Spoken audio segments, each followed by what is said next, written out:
You're on in three, two, one. Hi. That's the intro. Hi, everybody. Welcome to Hello? Calling It Now. What should we make our little banner topic there right now today? Uh, that's a great. Okay.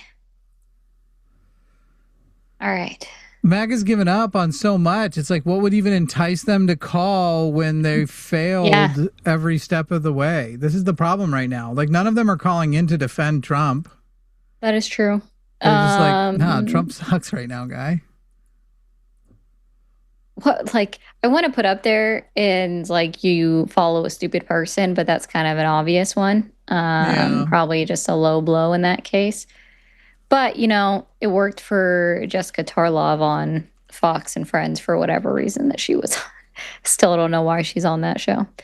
Um, Might want that call banner on there, right? Why is it not? Oh, wait, it is. It is. Okay. I've got MAGA is wrong for America.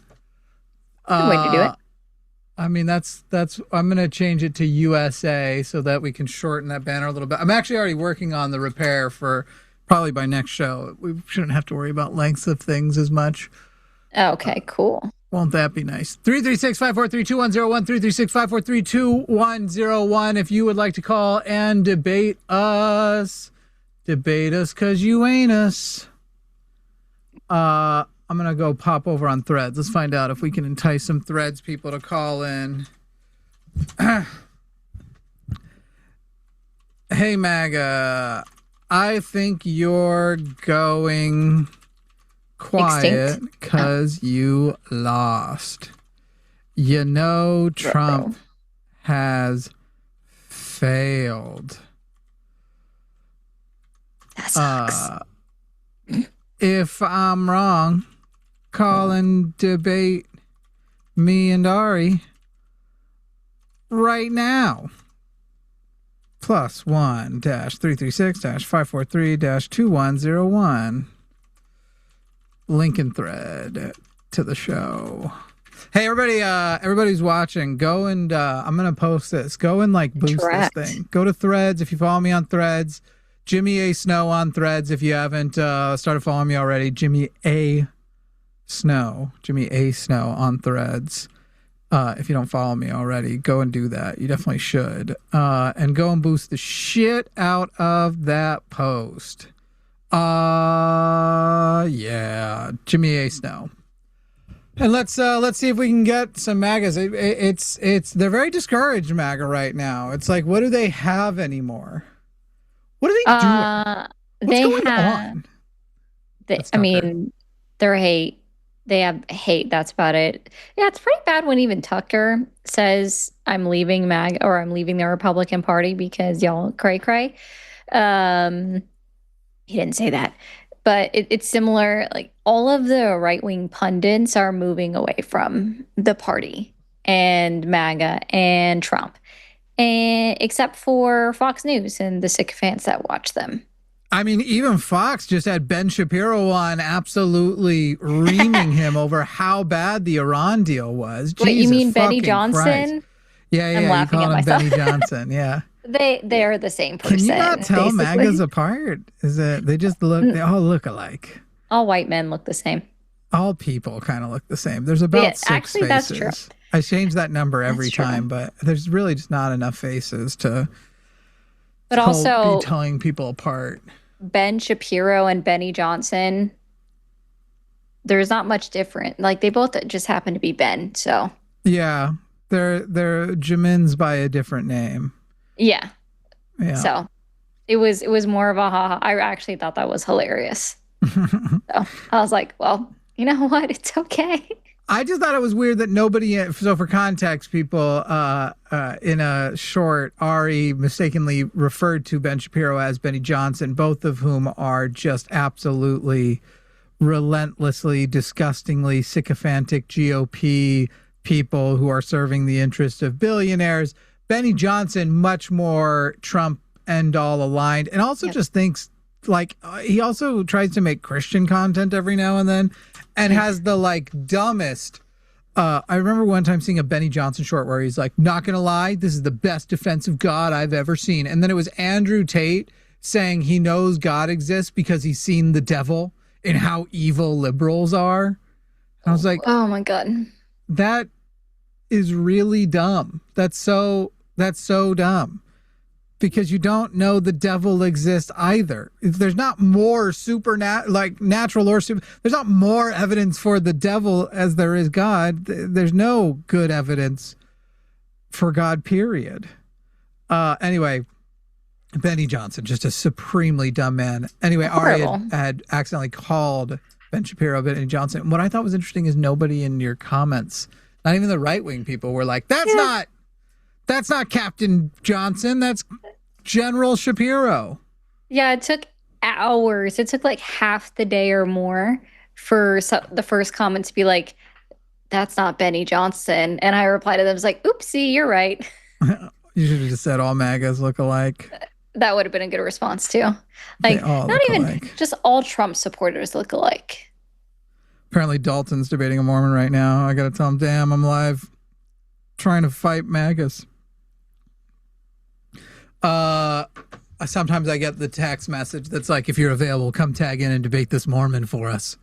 Oh, goodness. Tell the Mormon when he's done there to head on over here. I'll take care of him. I'll take care of him. We'll get to the bottom of all the whatever that week's rewriting of history and apologetics are. I wonder how many members of the LDS Church are MAGA. You can say Mormons. Don't follow their bullshit. Are you actually falling for their like Mormon is a slur thing?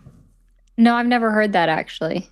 Oh, okay. People, so the change recently, the reason why more people are using the LDS Church instead of the Mormon Church was because Russell M. Nelson, their last prophet, basically tried to rewrite history as though the Mormon Church never wanted to be called Mormons, and it was a slur thrust upon them, which isn't true to history, but also was a thing that he was mad at a previous prophet, Gordon B. Hinckley, for pushing, and that's why you had the Mormon Tabernacle Choir, Mormon.org. They literally spent millions of dollars on a Mormon, I'm a Mormon campaign even.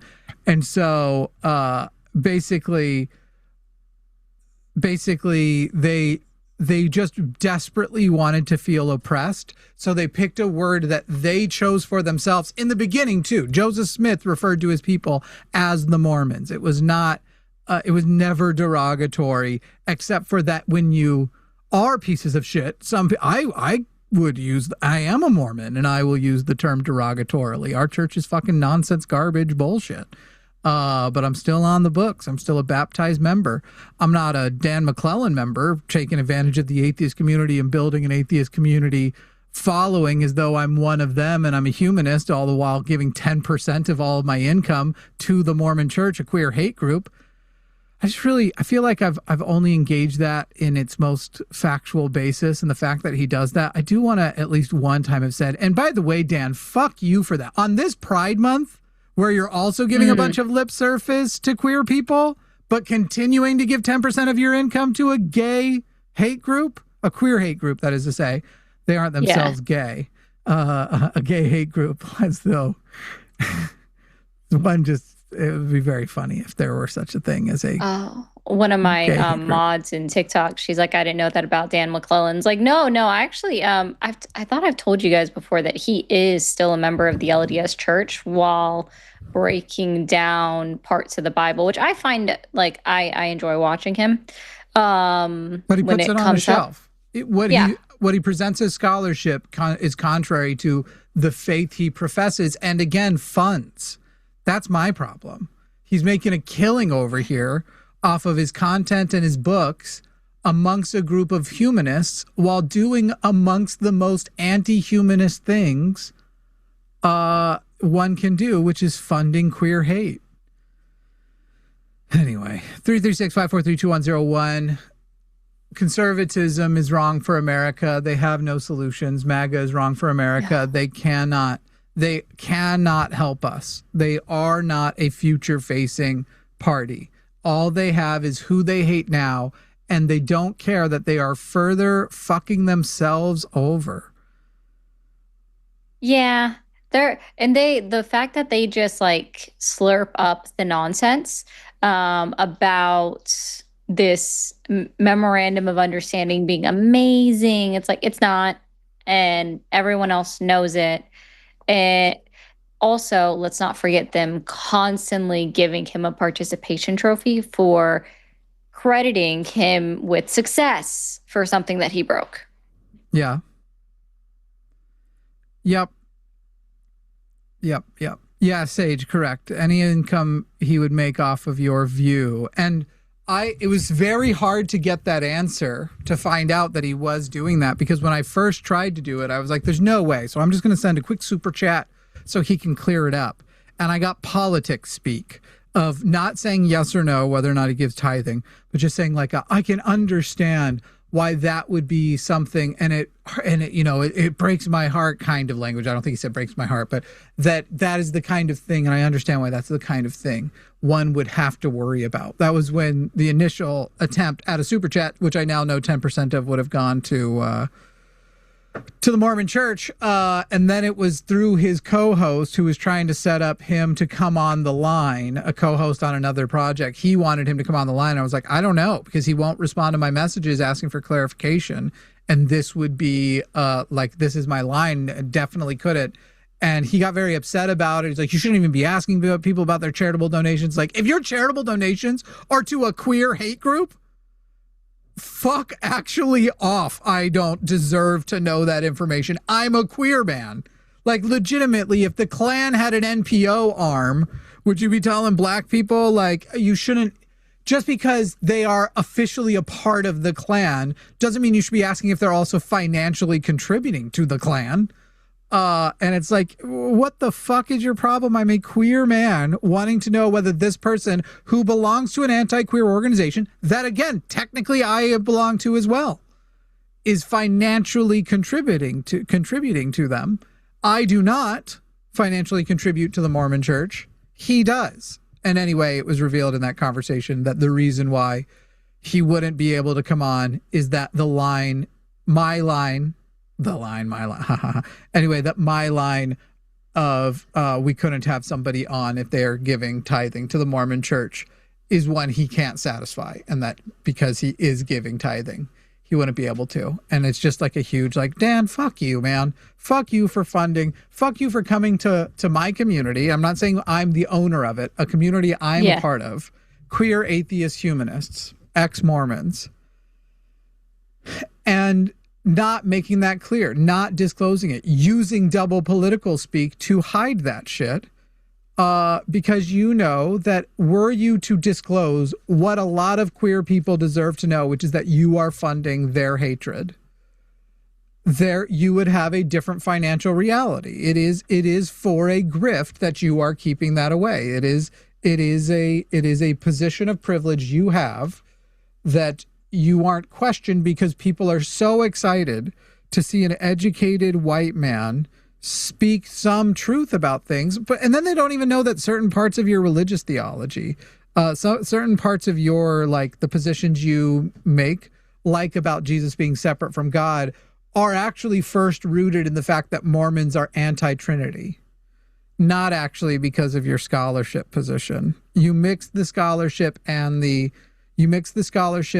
religion when it is useful to you, and you separate it when it threatens exposing you as an anti-humanist. And so, yeah, Dan McClellan, fuck you for that. On Pride Month, fuck you extra much for funding my people's hate. Anyway. Yeah. No, that's fine. No, sorry. I mean, I'm going to let you go off on that. I don't know enough about it to give any additional input. I will say this though, for the TikTok people that are so upset that we're talking about Pride Month, Big Angelo, here's your call out. The number's on the screen. I know you can read because you're able to type. Well, at least I hope that those two or equal each other or make some sense. But call the number on the screen and we'll have a conversation. That's not even a problem if you want to go with liberals are ruining the US, and then no, it's Men's Mental Health Month. You have Men's Mental Health Month like twice a year. And I don't know about you, Dawn, but you just said pride. Like HIMO. Did you mean to do LMAO? Because you missed a lot on the keyboard, if that's the case. Yo, where are those calls from those people talking that shit is what I want to know. I know, that's what I'm saying. Like, if you've got shit to talk about Pride Month, you've got shit to talk about the left, you've got shit to... You aren't real. Dead internet theory is too ripe. You don't have a real opinion if you're only willing to express it in a comment section. If you aren't willing to bring it directly to the people that you are claiming, then your opinion is moot. Because I can't tell the difference between you and a Russian bot. so many bots. You don't actually exist. Your opinion, your counter opinion to us does not exist until you are on the phone expressing it to us. And there will be, I don't know how we're going to adapt in the future. Clearly, adaptation will have to occur for this channel. By the way, the only people who have called in have very cowardly hung up before they got onto the air. Which they're cowards. I'll point this out. Paul, you're well known over on TikTok for your misogynistic behavior, but even I will encourage you, Mr. Trump is 2-0 against women. He beat Hillary Clinton and Kamala Harris. Call the number. I know you can do it because I've seen you request up on TikTok. Hillary with an asterisk. Hillary got more votes than him. Yep, by and a even lot. He still didn't win the popular vote. Right. We have a very silly system that allows the second place person to still be president. We actually legitimately, especially the ways they have further protected it and then codified it into law. We have a system that just sometimes allows conservatives to still be president when they lose.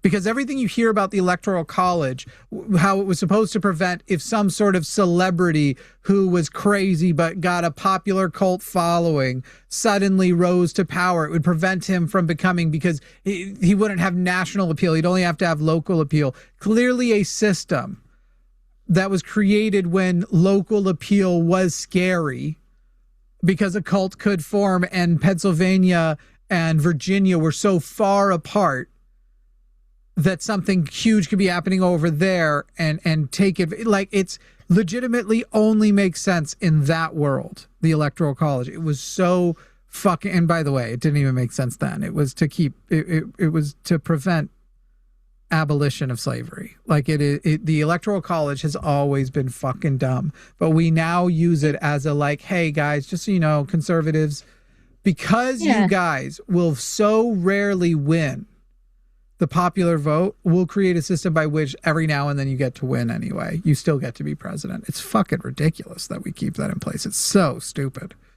And if they're going to keep it in place, because it would be hard to do, I think that there needs to be a mandate for it to be changed at the federal level to where the states have to split the Electoral College votes. Yeah. Base it off, like assign them counties, right? Like assign each Electoral College vote to a number of counties. And then that's how it's determined, is based off the popular vote. That's the only way for it to actually be fair. Otherwise, we have it where you guys think that land votes people into office because you don't know how to look at populated areas on a map. Yes, Jeff, you're right. He won the popular vote against Kamala Harris because in America, the only thing less likely than the conservative winning the popular vote is for men to elect a black woman. He won the plurality. To support a black woman. Yeah, he won the plurality, not the majority. Sorry, that's me with my numbers. He only got 49.8% of the vote, which means 50.2% of people voted against him. Sure, he's still, yeah, right. It's still I'm sorry, it's plurality. And then when you add into the people who abstained from voting and everything else, but I don't care. He still got more votes than she got. Oh yes, and that's because fundamentally, we knew this. Yep. Men of all races discriminate against black women. Legitimately, like, him winning the popular vote has everything to do with how racist and sexist are. Yeah. He could have still potentially won the Electoral College, having lost it. But it's not like Kamala Harris was a worse candidate than Hillary. And Donald Trump was already a failed president. He already failed his first term. Like, Hillary Clinton was qualified for the office of the president. There is that. She's also a shitty human being to a large degree. But Kamala Harris was way more qualified. Yeah. And again, wouldn't have been a worse president than Hillary is far more in Israel's pocket and willing to let Israel than Hillary. Thank fucking Christ she didn't run again. No, I wish she hadn't even ran again after she lost the primary in 2008 against Obama in the first place. Well, I remember that when I was in high school. We would have had a shot at Bernie in 16. Yeah, Bernie or even Elizabeth Warren, like anyone other. Warren ran in 16. I think, she did. She did? I'm pretty sure. She at least ran in 2020. I know she ran in 20. And I think that in 2020, I thought she was the more pragmatic, like actually had a shot at the nomination, actually would have had a shot at being a good president. Then all the drama happened between her and... she did not run in 2016. Yeah. Something strange happened in there. Okay, wait, no, it's there. All right. We'll get started with these brilliant people. Paul in Texas. Hey, Paul, that's where I am. I'm sure we're going to meet up afterwards for some dessert. Paul in Texas, you're on the line with Jimmy and Ari. Welcome, Paul. Hey, what's going on, buddy? What is up? What is the point you're calling in to make tonight? Well, I guess I don't know if she's the host or the co-host, but both. She said that she called me a misogynist and a sexist because I say that Trump is 2-0 against women. I am not, and I want to make this abundantly clear. If the DNC, the Democratic Party, continue to put women in charge of the DNC and they go up against a man, they will lose. And do you think that's a good thing or a bad thing? It's not even just that. It's the fact that he makes that statement and doesn't think that that's misogynistic or sexist. No, it's truly a bad thing because you have white women, over, I think it was 56% of white women that voted for Donald Trump. If women wanted Kamala Harris... No, you're misunderstanding the question, Paul. Paul, is it a bad or a good thing that a woman has a harder time winning the presidency in the United States? Oh, it's a good thing. It just shows the world that they're not ready for a woman. They just not ready. What do you mean shows the world? The world has women. Italy is led by a woman. Yeah, but Germany was led by Mexico, the United Kingdom. The United States do not want a woman as president. Wait, hey, but Paul? that's not true either. That's not true either, because you mentioned that he's 2-0 against women, but he literally lost the popular vote to Hillary in 2016. So it more number. He still hang became on, the Paul. president. Paul, the popular vote doesn't get you you're the moving the presidency. goalpost. Paul, you're moving the goalpost. No. You are moving the goalpost, Paul. Like a beta male. Paul. No. You're moving You the acting goalpost. like a beta male, dude. Paul, you're moving the goalpost. You just moved the goalpost because you can't win the actual argument as it was. The question wasn't whether or not America elected Hillary. You brought up America wanting a woman. And what you said is objectively false because more people in 2016 casted a vote that they wanted a woman. Yes, they lost. Yep. But more people by millions declared they wanted a woman for president than that they wanted Donald Trump. So you are incorrect that America has said we don't want a woman for president.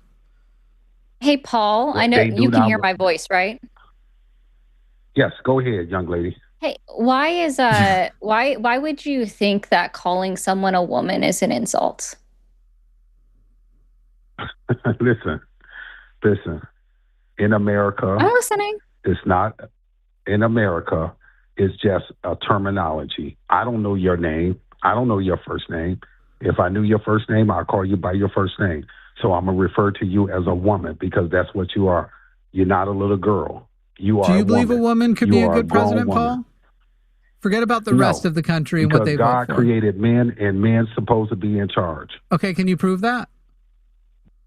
Hey, I prove it by saying this. God made Right. Adam first, and when God made Adam, he gave Adam instructions. He never Can you prove gave that? woman No, I don't instructions I don't at believe all. God created anybody because I don't believe in God. So can you prove God I know created you don't anybody? believe in God. Right. I figure you were going to go down that avenue.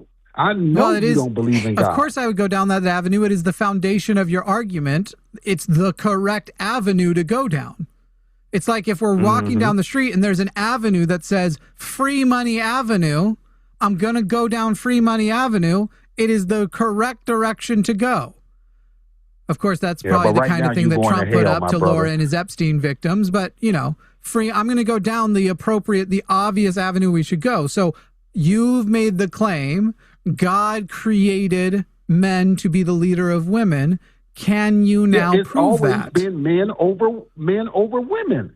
Nope, It's that's always not been true. like that, and it's going to That is continue not to true. be like that. First of And all, yet we've not had true. Second, that's a matriarchal fallacy. monarchies. Yeah. Things aren't correct because they've always been that way. Yeah, I'm still waiting for the reason why he thinks that calling a man a woman is an insult. Like, what is insulting about being a woman? Because you didn't answer that. Well, he just thinks that they're subservient. So is slavery okay because slavery has always existed in the world? Listen, young man. It is the logic Slavery that you did have happen. there. You don't know me. We can I'm older than you. acknowledge that slavery I'm 78 years old, has Paul. happened. Yeah, you're not 78 years old. No, I am. I'm 78. I just look good because I haven't rotted my mind with conservatism. No, you're not. Yeah, no, you're not. You're in your Prove I'm 20s, not. just like the young lady, dude. I'm definitely not in my 20s. Thank you though. Goodness sakes. I could be your president right now, just like in this conversation so far I've been your daddy. Paul, no, you have not been my daddy. Can you prove that God created men? Can you prove God exists? Let's start there. Prove God exists, please, and then we'll get to created men. I tell you what, if God did not exist, you would not be breathing. You would not be alive today. Can you prove that? Because see, you are atheist. You part of the Democratic sent demon party. So that's the reason why you think the way you think. Yes, you are incorrect. Yes, I am not a Democrat. No, I'm not. Yes, you are. No, I'm not. It's men like you. Democrats are capitalists, and I find capitalists to be disgusting. It's I wouldn't like join you that wants to empower women. Women should not be empowered. Women are beneath us, and you know that. But since we're getting to pick each other's party, I'm going to let everybody know Paul is a part of the pedophile party. That's not a sub in for Republican. I'm saying he's an actual pedophile and a part of the pedophile party. Since he's telling me I'm a Democrat and he can pick my party for me, I'm telling you all that Paul is a part of the pedophile party. Paul is a part of the pedophile party. It's a limerick. Everybody, it's a tongue twister. Let's say it together. Everybody at home. Paul is a part of the pedophile party. Paul is a part of the pedophile party. Paul is part of the pedophile party. That was funny. I absolutely love it when the TikTok crowd calls in. I knew immediately by his voice who it was because you don't get to experience them like I do. And that's why I'm like, oh, this is going to be great. And I like how I triggered him by calling him misogynistic and sexist. P in the chat for Paul, guys. P. 4 P's in chat for Paul. Let's spam that in chat. Everybody who knows that Paul is a part of the pedophile party. Fucking A, Paul. Like, low difficulty. I was your daddy. Fucking Christ. Fucking Christ. Low difficulty. That was great. If you're going to call in, and then it's like, I saw this the other day where somebody made a meme, and the whole meme was like they took a good point that somebody made about bodily autonomy and abortion and just put it on a meme. So it's just a Democrat or a liberal or a leftist saying the good abortion point, and then the second panel is just a right wing like, oh wow, being a leftist 101, dismissing, and it's literally like, so what you're saying is you want to make your point and then just call the opposition stupid without being able to actually show why the opposition is stupid. Because I can show why Paul is dumb and his points are dumb. and I can counter point by point. Paul can't do shit.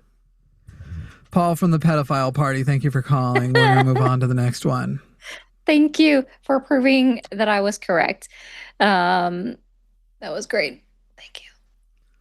Jeremiah in Tennessee. Hey, Jeremiah was born in Tennessee. Jeremiah in Tennessee, you are on the line with Jimmy and Ari. How are you, Jeremiah? No, I've never been better. How are you, Jimmy, Nara? Doing well.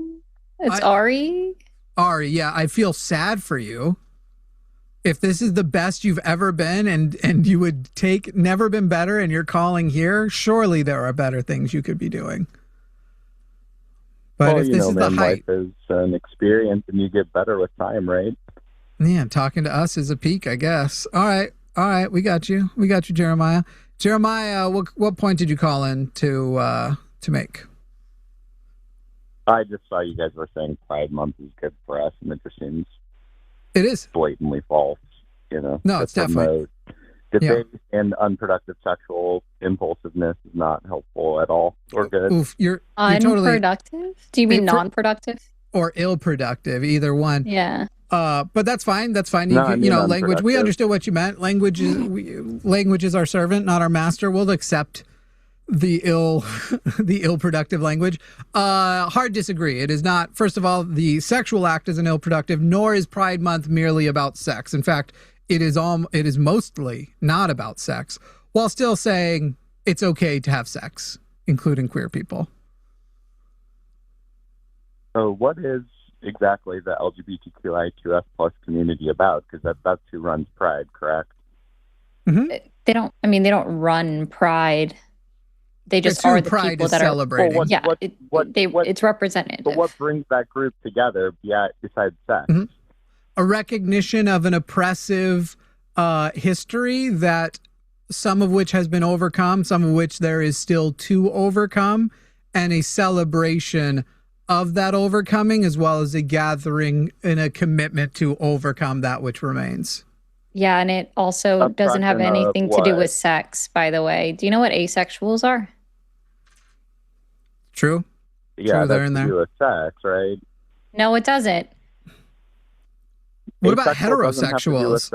Wait. What about heterosexuals? Yes, that has to do with a lot of churches do celebrations of the nuclear family, which is steeped in heterosexuality. Does that mean that these churches are celebrating penises and vaginas, the sperm coming out of the dick, finding an egg, and it's all about that sex that those straight people are having? Or is it a celebration of the family? Well, I mean, like Mother's and Father's Day is explicitly about reproductive sex, not unproductive sexual activities like a celebration. Oh, so you think it's okay? Then you think it's okay to celebrate sex as long as in your eyes it is productive? Well, the celebration is that it is reproductive. Literally nothing more. Most people don't do anything more useful in their life or create most more heterosexual sex isn't reproductive. When they reproduce. Most heterosexual sex isn't reproductive. Mother's and Father's Day are celebrating. Mother's Day. It's celebrating what? Their motherhood or the sex they had?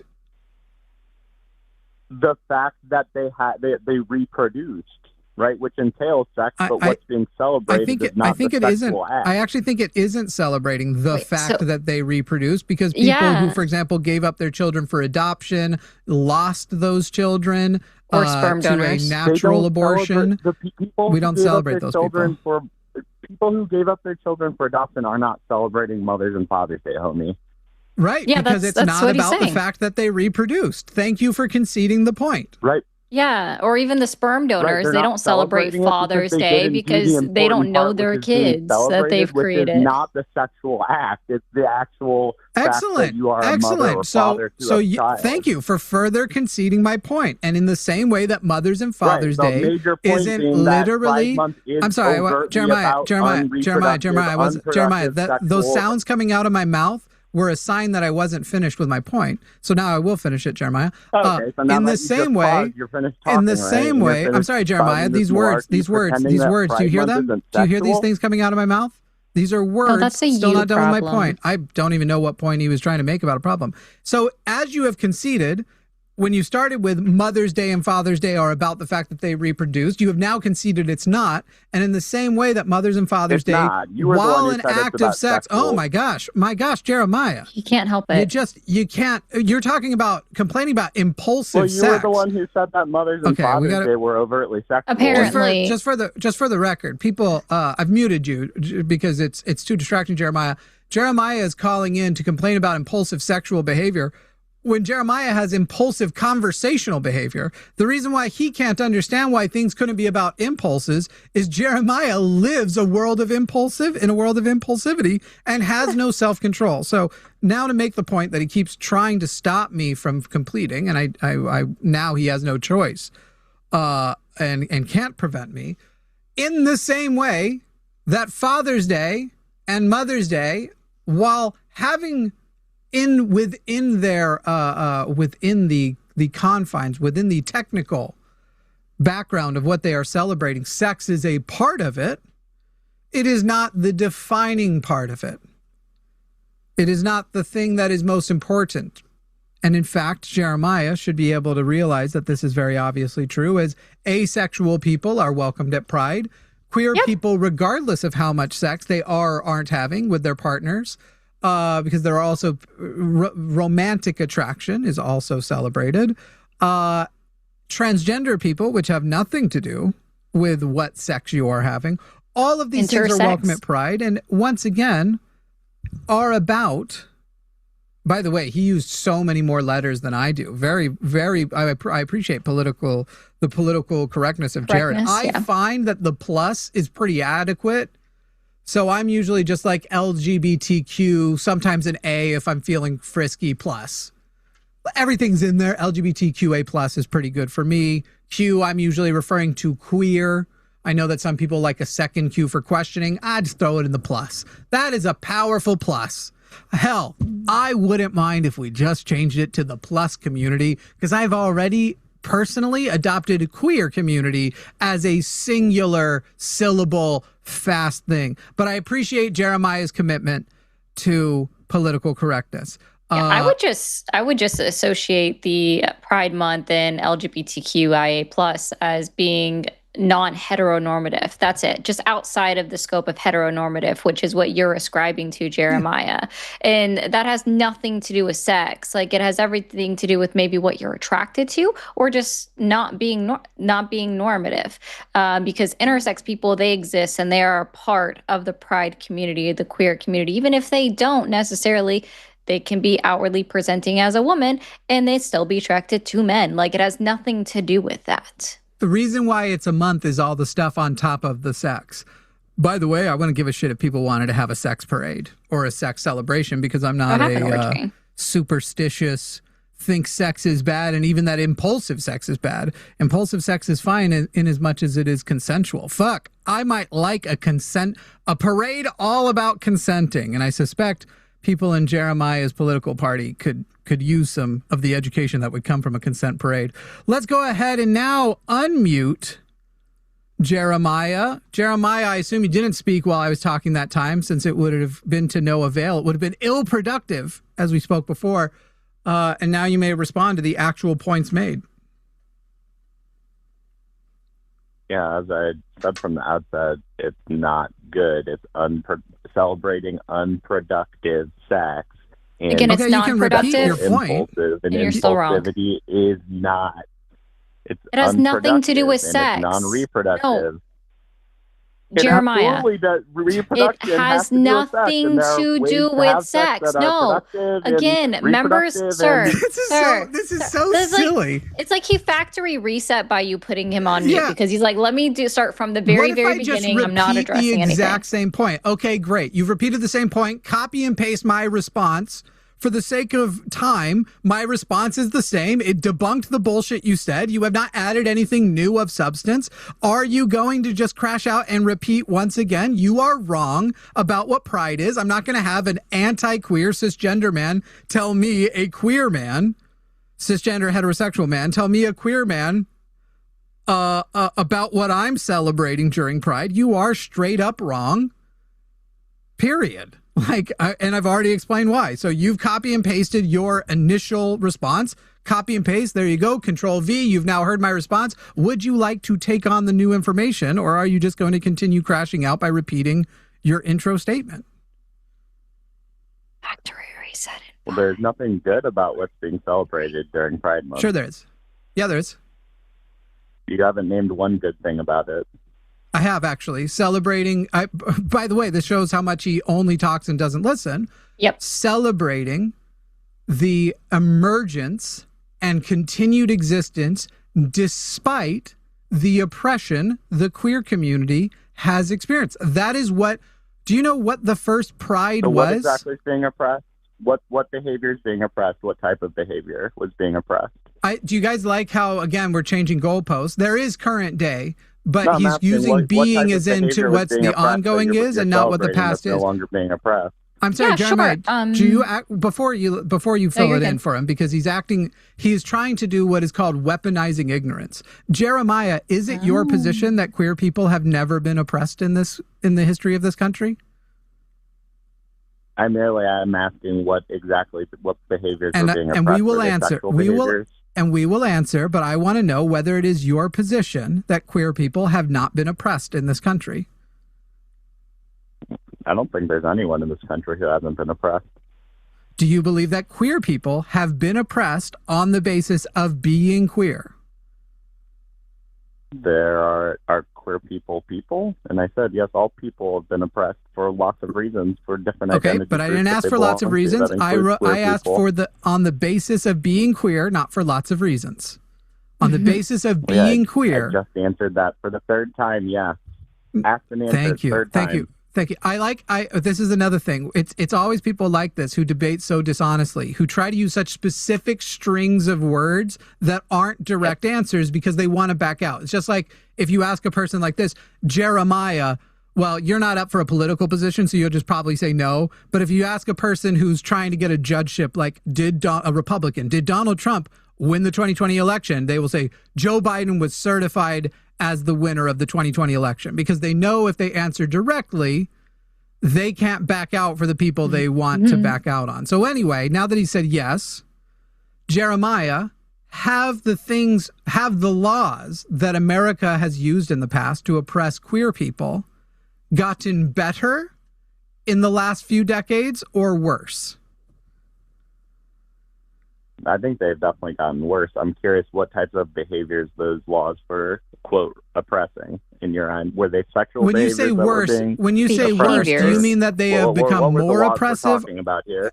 When you say worse, do you mean they became more oppressive or less oppressive in the last decade or two?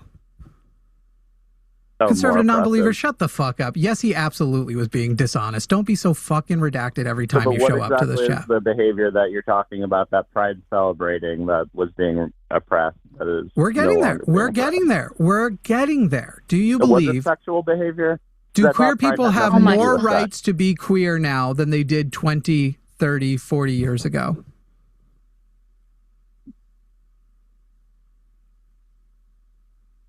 But are we talking about sexual behavior here or what? Do queer people have more rights to be queer than they had 20, 30, 40 years ago? Where? And how many In of your America. questions am I going to answer before I get an answer? In as America, to you what haven't Pride answered Month is directly any of celebrating my if it's not questions. that? You've just bitched out and complained and whined because you know that if you answer my questions honestly, you're going to look bad. So once again, I would in say the that last homosexuals 30 years- have more freedoms, and straight children who have their dicks chopped off by their parents and their doctors have less freedom. it's great. So Jeremiah, conservative non-believer, I'd like you to now reestablish that you don't believe this individual has been answering dishonestly.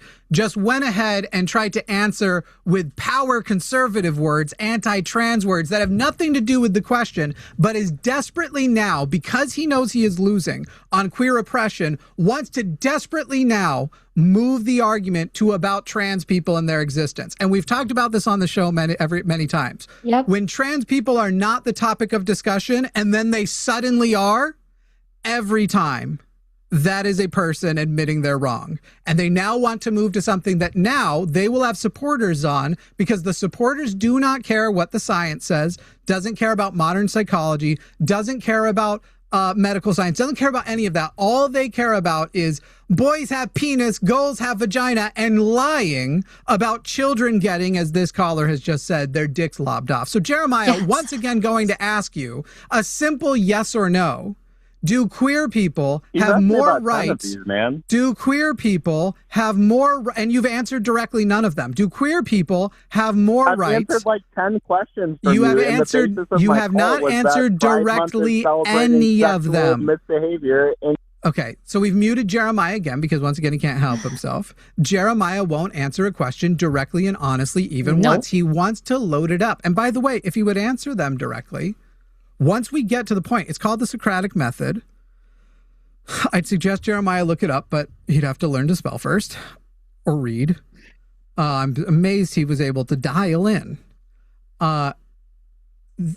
We get to it, and then you're given your opportunity to give your whole counter. The fact of the matter is Jeremiah has already accidentally and indirectly, and you have to get through all of the bullshit he cakes it in, that queer people had less rights, even just a couple of decades ago, to exist, to marry, which, by the way, that is largely what Pride is about, and marriage isn't inherently sexual. I know, because all fucking conservative comedians get up on stage and talk about how the moment they got married, they stopped having sex. And usually making that an attack of their wife. They do. Isn't that Andrew Schultz? It's their whole thing. It's the whole, dude, it's all of them. Yeah, he's just the first one that came to mind. Sorry, guys. It's all of them. Queer that people is very true. Had less rights. No conservative non-believer. It's not an ad hominem, at least fallacy or argument, because I'm not saying the reason why he is wrong is because he's being so redacted. I am adding my ad hominems while making my counter arguments. Conservative non-believer, I think I'm done with you today, unless you can call in, but I'm done with your dishonest ass in chat whenever trans and queer people come up and you're just suddenly like, I'm a non-believer, but as a non-believer, I have actually held on to my, I think queer people are icky. So I'm holding on to those discriminations and I'm not going to stop. I'm not going to drop them. I'm never going to drop them. I am a conservative non-believer because I don't want to believe in God because that's dumb, but I want to keep not liking queer people. Conservative non-believer, you are welcome to call believer as anybody is, but fuck off from chat. I'm tired of your dishonest bullshit today. And I also have like a piece of advice for, I think I have to turn it on. Hold on. Did I mute that? Oh, dang. I turned that part off in my, my mixer. So I'd have to turn it on in order for... I have a piece of advice for Jeremiah. Yeah, I'll mute him here in a second. So, Jeremiah, here is the full answer to your question. Pride is celebrating that queer people used to not be able to get married or exist publicly. They weren't allowed to have the same public representation that straight couples were. In many places, it was actually illegal. They could go to prison despite the fact that they were not victimizing anybody. And so, because of those forms of oppression existed that they have emerged from, it is that history. And then present day, assholes like you who hate them, who are seething that they exist, we queer people get to exist even though you hate us and have historically had voting power to oppress us. And yes, I thoroughly get to enjoy going to a Pride event and knowing, fuck you, Jeremiah, and all of you bigoted assholes. I exist despite your best efforts to stop. And even if one of you freaks murder me, the queers will go on. They've always existed and they will continue to exist. So that is what Pride Month is. And it's also an anniversary of a thing called Stonewall, something that I feel you are very likely unaware with. So now we'll unmute Jeremiah. What was your advice for Jeremiah, Ari? Yeah, you'll recognize this voice. Hardcore, like voice maxing, there's a lot of great tutorials out there to help you get like a more masculine voice to prevent your voice from sounding like it's like fucking nails on a chalkboard. Was that who Ian was talking to that day? No. I just thought that was funny just for for Jeremiah. Jeremiah, what was Stonewall? I was trying to figure out, that had to do with sexual behavior, didn't it? Oh. So you don't know, correct? What is your obsession with sex? No, I know it was something that happened in the 60s that involved sexual behavior. So once again, you're sitting here and going, I have a general bad vibe about Pride. I don't know what it's the anniversary of. I don't know what the main celebration is. I don't know what I'm claiming to not know, that there was any historical oppression, then admitting there was, and then trying to back it off, never giving an answer directly. Well, there certainly was oppression in relation to the sexual behavior, like people who met up in bars and just had sex with strangers. That's a lot of what happens at Pride, right? No. Who cares if they're consenting? I don't care if, first of all, that is not what is important to Pride and why Pride is happening, but consenting adults showing up to virtually anything will have sex, including religious conventions. I don't know if you've noticed how often Christian conventions end with like a pastor turning out to be meeting up with their or Republicans crashing Grindr at every RNC event. It is interesting how every time the RNC meets, Grindr crashes its servers. Yeah. Not to mention Ashley Madison. We're celebrating every time someone has sex that's meaningless. So you're continuing, Jeremiah, to once again repeat your initial position. We have already debunked it, and you're just repeating it. What happened there? People met up and fucked with strangers. Jeremiah, no, it had nothing to do with it. Jeremiah, can you name one other thing other than fucking I have said? 100% what Stonewall was. No, it wasn't. You just don't know anything about it. Right. So, Jeremiah, Stonewall was a queer bar that people showed up to, whether they were having sex or not. I have muted Jeremiah again because he is just being a fucking idiot. Police raided the bar. Do you believe, let's just unmute. Do you believe it was just for the police to raid a bar of people because the patrons were gay? It wasn't because they were gay. It's because they were. Yes, it was an inn, and they were meeting up with strangers and having crazy, ridiculous sex that spreads disease and is not productive. Yeah. So first of all sex, regardless of who the people are participating, has the potential to quote unquote spread disease. But once again, many people who went there never had sex. I'm not done, Jeremiah. Once again, you do not understand. Okay. Every time I'm talking, I'm gonna have to mute Jeremiah because he doesn't know how to shut the fuck up. He doesn't at all. While people who met at Stonewall sometimes had sex, many people did not. And let's say Jeremiah was correct, that they were meeting up to have non-productive sex. Jeremiah, I'm going to unmute you. Your question is, should the police be raiding a place because those people were having non-productive sex?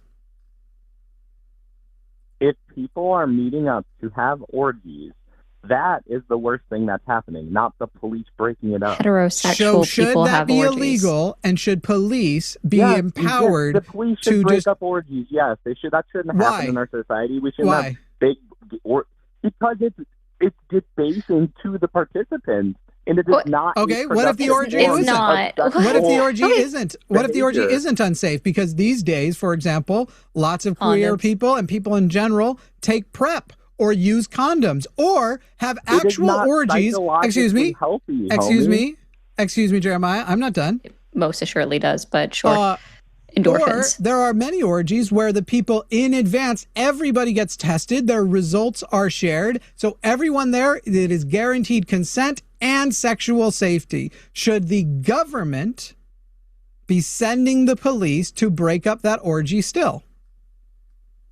Yeah, it's just like they break up heroin addicts using fake needles to shoot up heroin. It's not a healthy thing to do, man. Even if you're doing it as safe as you can. Why isn't it a healthy thing to do? What data do you have to prove that gay sex... Psychologically, it is not healthy. What evidence do you have of that? It's not healthy to sleep around. Sex is absolutely healthy psychologically. Endorphins endorphins. By the way, psychologically not healthy. You know what else is not psychologically healthy? Literally consuming any amount of alcohol. Drugs would be a good example. So Jeremiah, at this point. Any amount of alcohol is psychologically unhealthy for you. Do you support police breaking up a depressant. every place that alcohol is served? Because it's a lot more straight bars than gay bars, buddy. They break up lots of bars that serve to minors or overserve people. No. We're not talking about. We're talking about consenting adults right now. Shifting the goalpost. You're making it. Nobody consume alcohol and when. Shifting the goalpost. Yes, Jeremiah is muted again. Once again, shifting the goalpost. Alcohol is not healthy in any amounts. It is physically unhealthy. It is psychologically unhealthy. It is a depressant. It is a poison. There are reasons why a small amount, you could say that because it loosens you up, might make you more social. You get a social benefit out of it. You can definitely say that about gay sex. Or being in a place that is gay accepting when you are also surrounded by you don't have safe places to be when you are gay. He's also saying that consensual sex is now comparable to a heroin addiction, which is correct. Weird. And so, Jeremiah, when you are unmuted, there is lots of data, lots of science, lots of support about why heroin is psychologically and physically unhealthy for you. So I will now need to know what data you make your assertion about queer sex and orgies being similarly unhealthy. Please point me to that data. You hear it from the LGBTQI2S plus community all the time about how the community suffers disproportionately from mental health issues. And yet that is not remotely data that gay sex is bad for your health. In fact, what it is, when you do find data, it is data that further shows that the mental health issues being experienced are the same mental health experience that, for example, veterans often have, which is that they come back to a community that isn't supportive. They have experienced trauma in the past. Their trauma is written off. And that because that society is hostile to their existence, they suffer mentally. So, Jeremiah, what I have asked you for once, by the way, Jeremiah, what I asked you for, Jeremiah, thank you. Jeremiah, what I asked you for was data, and all you said was you hear from people that there are queer mentally ill people. I asked you for data that gay sex and orgies cause... plus community cites data repeatedly. Okay, so once again we are muting because Jeremiah doesn't understand. Jeremiah, you are being asked for a connective data link to gay sex and orgies being the causing factor of mental illness, because I have already explained to you why there are high amounts of mental illness, and there is data to back that shit up. Why there are high amounts of mental illness in queer communities. It is about being in a society which rejects you, growing up in families which say bullshit like yours, who treat you as though you are scum, as though your sex is disgusting, as though your attraction is disgusting. You, Jeremiah, are the source of mental illness for queer people, not the sex they are having. And in fact, there is also data that shows if you just create an accepting community, the mental health outcomes improve tremendously. In fact, a single supportive parent skyrockets the mental health positive outcomes. So, Jeremiah, you're going to be given one last chance to point to data that shows a causation link between, well, we'll take orgies out of it to make it easier for you. A causation link between gay sex, not being gay, not existing as a gay person in America. That's already been explained to you why that happens. Between gay sex, the causal link, the data, the studies, the scientific information that gay sex has a causal link to mental illness. Factory reset in 5, 4, 3. And adults from the LGBTQI2S plus community who practice sex are 3 times more likely to experience a major depressive episode. And where is the causal link to it being the sex they are having and not merely being gay in a... Excuse me. Plus members. Jesus fucking Christ. He fucking just factory resets every goddamn every single time. Jeremiah, you were asked for the data because all you have said. First of all, you've cited nearly 5 times. Okay, I have to mute you up fucking again. That is not data that you presented. That is you reasserting your position. There is zero data there, and there is zero data to support it. Being gay, identifying as gay. In fact, there are many gay virgins, tons of them actually. There are tons of lesbian virgins experiencing the mental illness that you are describing, despite the fact that they haven't yet had sex. Because, once again, they live in a society which is hostile to them. They grow up in religions and families that are hostile to them. And those outcomes turn around if they are granted family or community that are supportive. So once again, where is the data? I'm going to need you to now name a study that shows that the causal link is not merely being a member of the community, but actually having the gay sex that causes it. I bet it's the gay sex.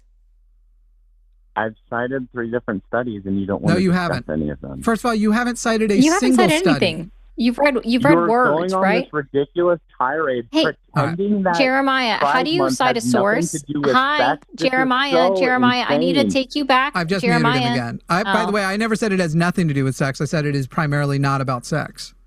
Yeah, I'm the one that says it's not about sex because you have members within there that have nothing to do with sex, right? Intersex people are part of Pride. Sure, they're a part of that community. Like transgender, it has nothing to do with them having sex. It doesn't mean that. It simply means it is not the dominating factor, nor would it be a month. Yeah. The month isn't about the sex. I'm done with Jeremiah because Jeremiah refuses to answer honestly. He just claimed to have given 3 studies. He has not given a single study. Because he doesn't know how to cite a source. Right. He literally has just said, queer people report, blah, blah, blah. He's reading an AI overview of something somewhere. And once again, not engaging with what has been explained to him multiple times. Having gay sex and, sorry, we'll get you on here in just a second. Having gay sex and being gay are not the same thing. And there is not a causal link to having gay sex causes mental illness. Nothing at all about that. Like, also, have you tried it? No, you're boring. So.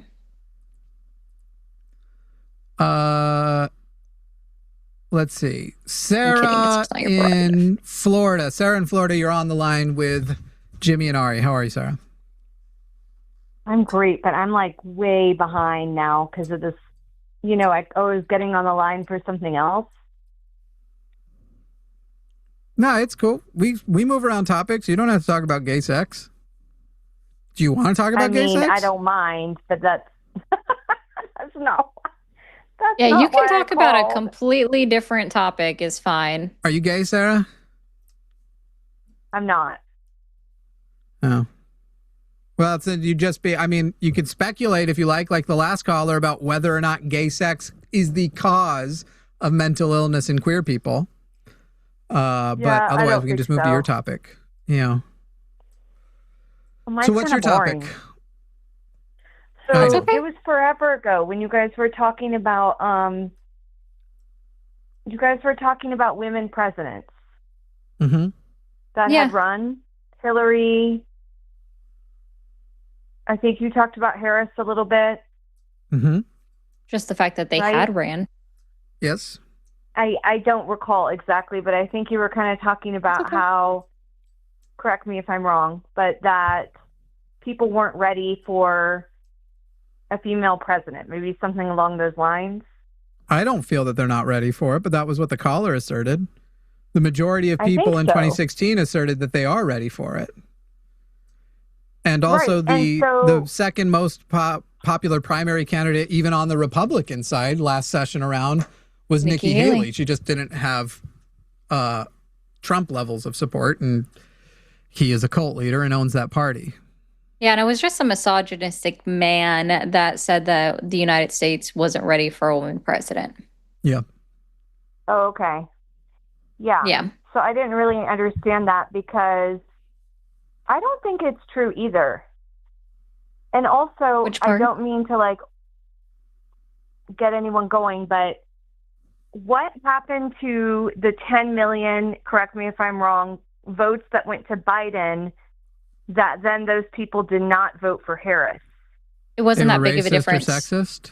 Well, and it actually wasn't even that big of a difference. The amount of votes between 2020 and 2024 was actually only a difference of about 2 million.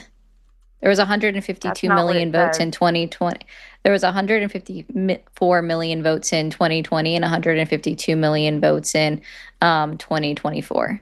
She's talking about how many votes did Biden specifically get and how many votes did Harris specifically get. And Biden received 81 million votes. Harris received 75. 75. So it is a difference of about 6 million votes. Harris got 6 million fewer votes. Overall, the election also had what was the difference in the total vote again? 144 versus 152 in 2024, 154 in 2020. So it was only 2 million people that sat out. So I'm asking, what is your theory on why people showed up, voted for Biden, and more then people voted third party? So those 7 million people. Yeah, because they were racist and voted sexist. For a third party. The number one reason was racism and sexism. There was also a higher amount of third party and abstaining votes because Kamala Harris was also a otherwise horrible candidate that sought not at all to seek out a coalition with actual leftists and sought out only moderates. So she tried to go for a group of people who hate her even more for her mere identity as a black woman. And so the left, who was like, hey, we fucking hate what you guys are doing in Israel, and you're not trying to get our vote with anything else. A lot of people on the left abstained from her being such a piss poor candidate, unfortunately, because I fought against that. Right. And I'm not trying to I'm not saying good or bad, but I'm saying that's the only explanation why you have places like Dearborn, Michigan that are Arab Americans and the highest population of Muslims voting against Harris. It was because she didn't, and that's because she didn't take a strong enough stance on Palestine and Israel and Gaza. And they even said that, and multiple of them have been interviewed by places like CNN, MS Now, and they've said, and even Fox News, where they've said, yeah, I regret my vote now for Donald Trump. But Sarah, are you suggesting that who do you think was more at fault for Kamala Harris losing in 2024? Arab Americans or Kamala Harris? What did you say? Do you believe Kamala Harris is more responsible or Arab Americans? No. I believe, and I'm not trying to be mean, that Biden is actually responsible. And the way that they did all of that, right. Because they limited Sarah, that her wasn't to the only question. 107 days. I agree. I agree that Biden was part of the responsible party. The DNC, definitely a big part of it. The question I'm having right now is just between two entities, not who is the most responsible, but just between Arab Americans and Kamala Harris. Who do you think has more fault for the loss in 2024? If I had to pick Arab Americans or Harris? Yes. That's hard. I don't know enough about it. Right? So that's why I'm bringing it up. It's definitely Harris. I think I would go with Harris just because I don't know the whole situation. It's definitely Harris. It's not even a matter of don't know. Like it's out in front of it. I think Harris did not try to do a issues first campaign, thus that we still are telling Democrats what even her platforms were. She just relied on it being somewhere. She didn't try to differentiate herself from Biden. People were suffering. They tried to tell them essentially, yeah, but you're not suffering that bad because we did better, which is a message you need to tell. Like, we did recover better, not just than other countries, but way better than Trump would have recovered us. They sucked at that part of it, and they didn't at all try to coalition build. Instead, she held hands with the likes of Meghan McCain and Dick Cheney's monstrous daughter. I can't remember her name. Remember that interview where she said like she owns a Glock and she's not afraid to use it. I don't even care about that. Leftists love guns. I wouldn't have minded the gun thing. She didn't try to coalition build at all, and they denied us a primary. Who to vote for, it seemed mediocre. It seems like not a strong stance. What is not a strong stance? when I was watching her interviews, it didn't seem like a very, very strong contrast to Trump. Do you see what I'm saying? If you sought out her platforms, like across the aisle a little she bit. definitely was a strong contrast to Trump. That is not the reason why she lost. Not highlighting those contrasts, I would say, are, I am not supportive of the people. And in fact, were you to call in as an Arab American and say, I stand by my vote, or I stand by my abstaining voting, I would fight you then too. I can walk and chew gum at the same time. Everybody who didn't vote for Trump is in some way, or didn't vote for Harris when the general election came, who could have voted for Harris, shares at least some of the responsibility for Donald Trump being reelected and the worst of two outcomes occurring. But I don't know, your initial question seemed to have just been like, so why, if we were ready, why did Harris lose? Because the Democrats don't have actual values. They just want to be seen doing things. And they weren't able to virtue signal as hard behind Kamala Harris. And let's be honest, even in the Democratic Party, most of the men don't trust brown women. So do you think there could be an emerging strong candidate for a third party? No. Anytime soon, no. The best thing we can get right now is a primary that's already basically begun for 2028, a very strong leftist contender that almost certainly the DNC is going to suppress and cause to lose, but that person will have had such strong support that, like Biden in 2020, they will be pulled further to the left than they initially planned. And that happened. Biden ended up governing further to the left than was initially anticipated, and then eventually kind of forgot about them, and by the 2024 election decided they didn't matter anymore. So what we need now is somebody like AOC or something who is capable of having a very large support, knowing that Gavin Newsom is still probably going to be the nominee. Maybe we'll get lucky and it won't be him. And that whoever the nominee is will be pulled to the left the way Bernie pulled Biden to the left. That is the best we can hope for. I think in the meantime, AOC would be a good choice. In the meantime, you vote in the primaries for the actual candidates you want, not just pragmatically. I voted for Jasmine Crockett over Tallarico, even though Tallarico was probably the more pragmatic vote. Okay. In this most recent one. But that's just within a primary election. The general election primaries is different. Where you vote. You vote for whoever it is you think is the best candidate in the primaries. Correct. In the general election, you vote for the least bad option, period. Yeah. You're looking for harm reduction. I'm just listening to you guys. It's interesting. Yeah. Cool. Anything else? No. Cool. Okay. Thank you, Sarah. Bye. Bye. Bye. I need a bottle of water. We've got more calls. Problem. I'm just going to go grab a bottle of water, and then we will continue. Not a problem at all. All right. Well, Jimmy's gone, so everyone can start talking, like do all your go fuck yourself, Jimmy. Wimbrill, I don't think my mind was blown, but thank you. Oh, are you talking about when she said that said what she did about Kamala Harris was being almost the same as Trump? That was insane. Yeah, that part was mind blowing. But guys, hey. Hi, I'm Mermaid RE0. I will type in the chat in a moment, but I'm not doing it right now. But if you guys want to subscribe to my channel, that would be great. I do my own lives. But guys, don't forget to subscribe to our Jimmy's Patreon, the Line's Patreon. It's in the description and the live on the YouTube. So be sure to go ahead and subscribe because that helps us out, helps him out, helps me out too. So Patreon live description. See, I'm getting better at that, by the way. Hell yeah. I don't even know what you were saying. Patreon. Patreon.com/call the line. Oh, okay. So that I can't remember offhand, but that's okay. That is okay.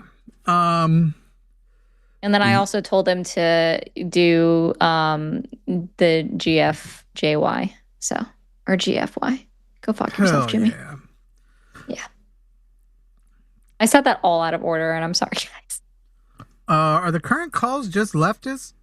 Have the I don't MAGAs know. given up? Or do they only like to call in if repeating their initial point is considered a counterpoint? Well, we've had like 4. It looks like 4 of them bailed. Really? Jeremy, who was going to call about national sovereignty, bailed. And then these other people didn't even get through the auto screener before they bailed. Where you at, MAGAs? Why are you so scared? Yeah, Nevermore can definitely call in. It seems like they're a Trump supporter in the comments. I'm not sure, but it doesn't seem like they're for the left. So they can call in from my chat. Hell yeah. All right. We'll do these leftist ones probably pretty quickly. Evan in Colorado. Evan in Colorado, you are on the line with Jimmy and Ari. What's up, Evan? Howdy, guys. How you doing? Peachy. Thank you. What you got for us? Good. Good. I don't know if you guys remember me, but I called you guys about a month ago about my criticisms of the Democratic Party and Joe Biden's administration, and why I felt that they were responsible for Trump getting elected. Do you guys remember that at all? Let's see. It looks like it was on April 28th, and I have since then. That's 2 months ago. And I already don't have an easy time remembering stuff. I don't carry the show with me when I don't remember the first call today. Too many life events between April 28th and now. Yeah, I got in a big ass car accident. I had to go to a funeral. Yeah. So too many life events, man. What's up? Hey, what's up? No, that's fine.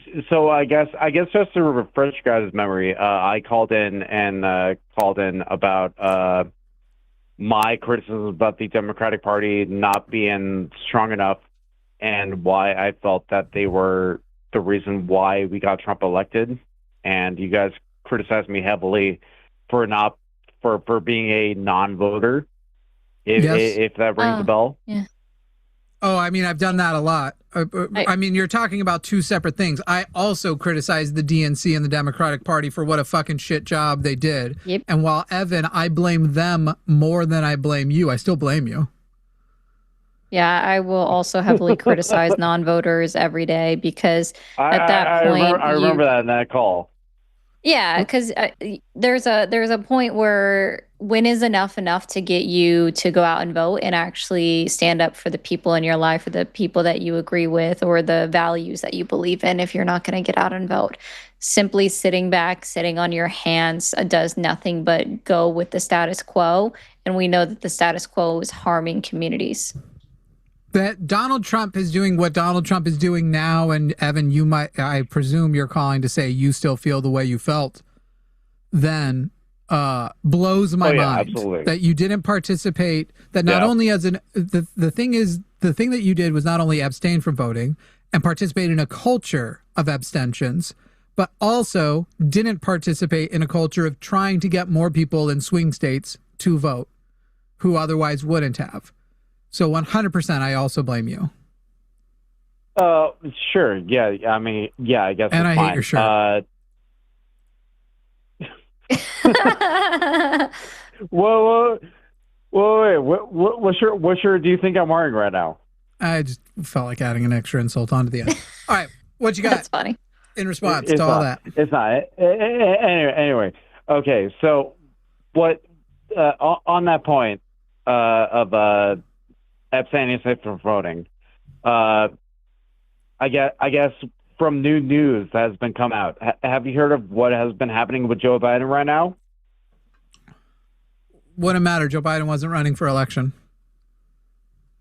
Well, like in terms of like him being actually diagnosed rather with metastatic prostate cancer, right? With a it was with a prostate cancer that metastasized to his bones. I think that's what I meant by metastatic. Yeah, that's what metastatic means. Yeah. And that news came out way earlier last year. Jill Stein coming out to the news and explaining that to the public at that point. No, she wrote a book that was recently published. Why would I care about any of what you're just talking about? Yeah. Well, so to that point is that I have a hard time believing that even when Joe Biden was running, as a main state candidate for the Democratic Party in the main state general election, that he did not know that he was going to be diagnosed. I don't care. First of all, two things. One, the stage at which they found. Why do you not care? Evan, what the fuck was I just in the middle of saying? You were about to hear why. When I say I don't care and start talking, and then you go, you don't care? Why don't you care? I was explaining it. Okay, Evan, I don't care. First of all, one, this is a conspiracy. You can't prove it, but you feel like it's just not realistic to expect that that's what happened. Well, the stage that his cancer was in when it was revealed sure seemed like it was not being treated. Sure seemed like the kind of cancer that you just find out about for it to have gotten that bad. Second of all, so basically your conspiracy would have to be he actually did know about the cancer and chose also not to treat it because the treatments would have given it away.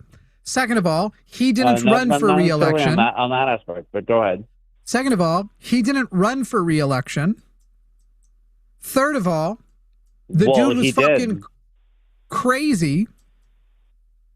And legitimately believed he was healthy and doing well because he had a group of people around him affirming his fucking nonsense. So the dude was definitely too old to rerun, but he had a group of people, including his horrible fucking wife, and then I can't remember the name of that dumb asshole who was basically his assistant, keeping him going even though he couldn't, even though he shouldn't have. But all of those things are true, and he still was not the candidate on November, was it 5th this last time? Was not the candidate on Tuesday. And he did pull out ultimately because while he was sick, whether or not that was because of the cancer that he didn't know or did know about, actually putting that to the challenge of a debate revealed he was not physically up for the job. And then he pulled out after having already pulled out on his promise prior. He was not the person you didn't vote for on that Tuesday. Kamala Harris was the one you didn't vote for, and Kamala Harris was the person you did not participate in trying to elect. Right. So on that note that you say just now, and I greatly appreciate your giving the context for that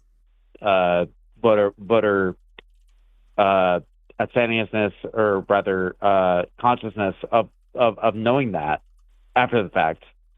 Would if it were not known at all, or if it were not even a factor of Joe Biden having that cancer diagnosis at that time, whether or not he was actually diagnosed with that at that time or not, would you still voted for Joe Biden or not?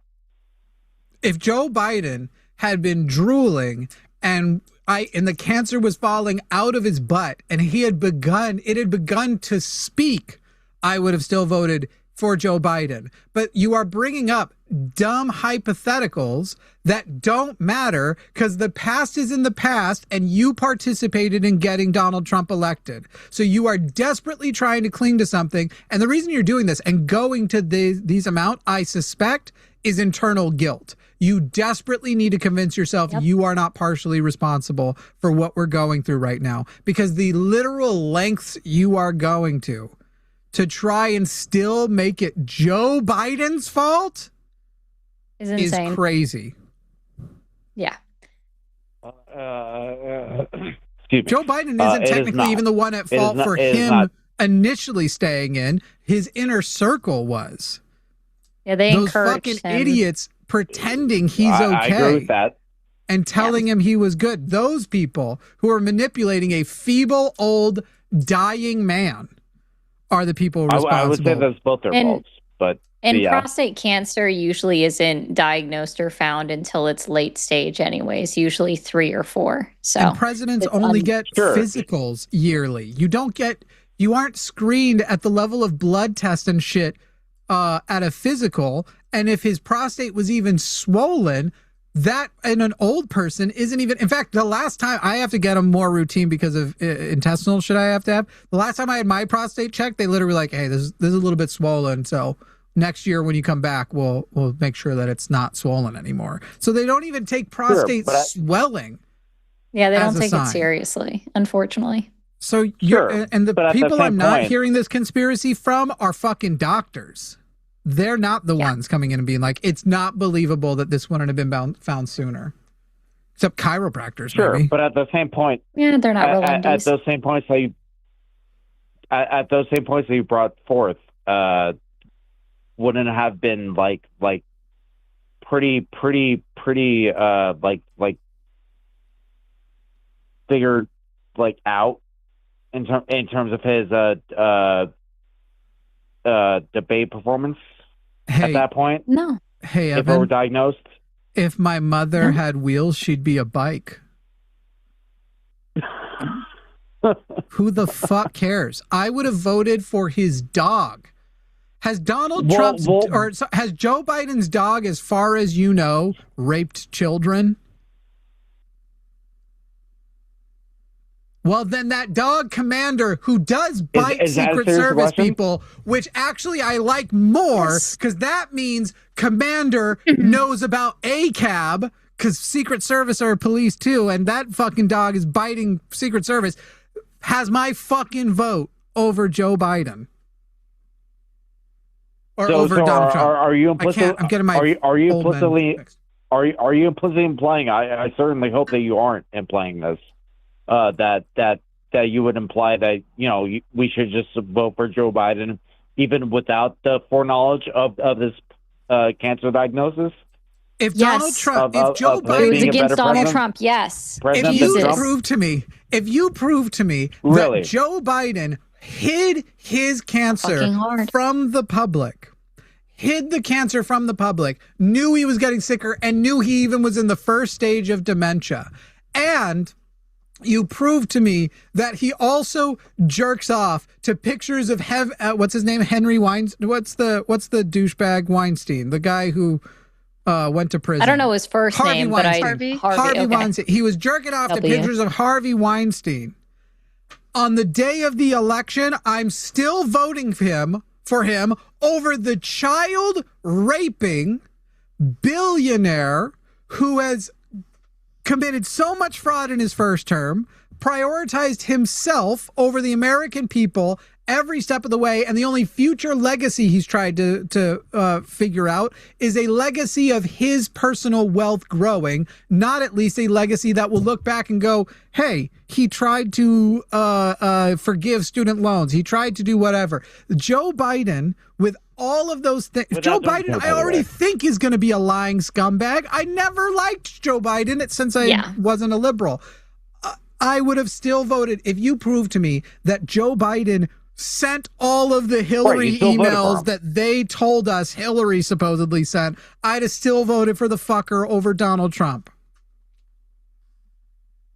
Right, and that's what I'm trying to figure out what it means for Democratic voters, whether or not it was more or less conscionable to vote for Joe Biden, even after he wasn't on the ticket. I know you're not.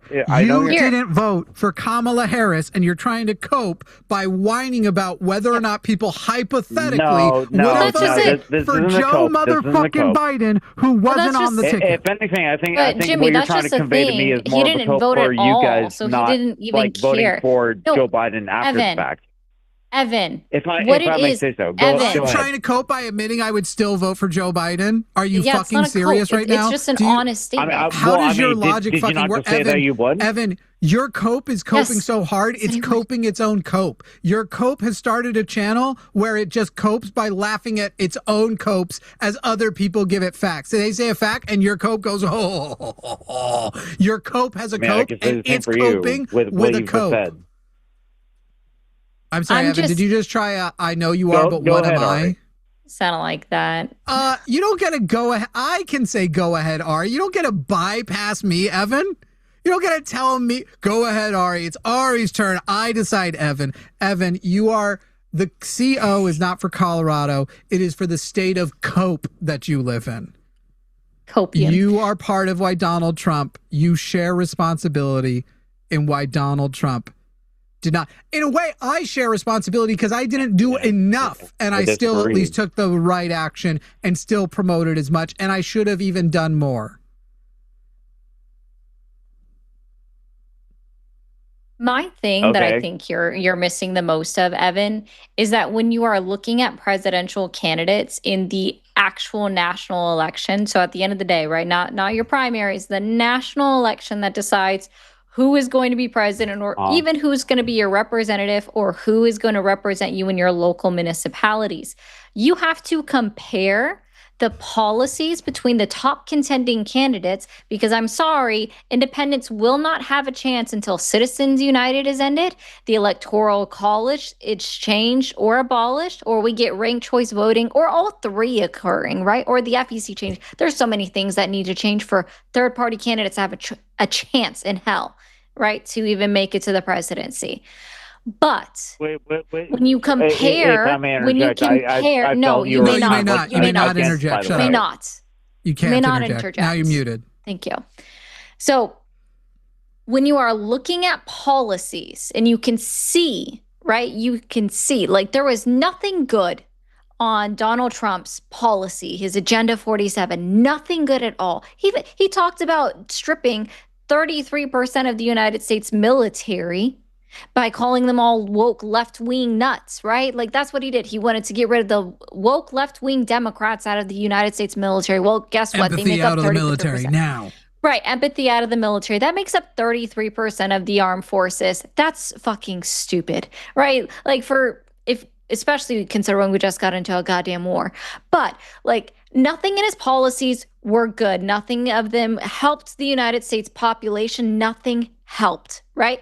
Then you looked at Kamala Harris's policies and they were going to be helpful. They're not great, but they were at least a start in the right direction. And it's called harm reduction, Evan. When I typically vote for a Democratic candidate, I am voting for harm reductive policies, because when you look at the Republicans and in their history and the bills that they've passed, they hurt people. Point blank, period.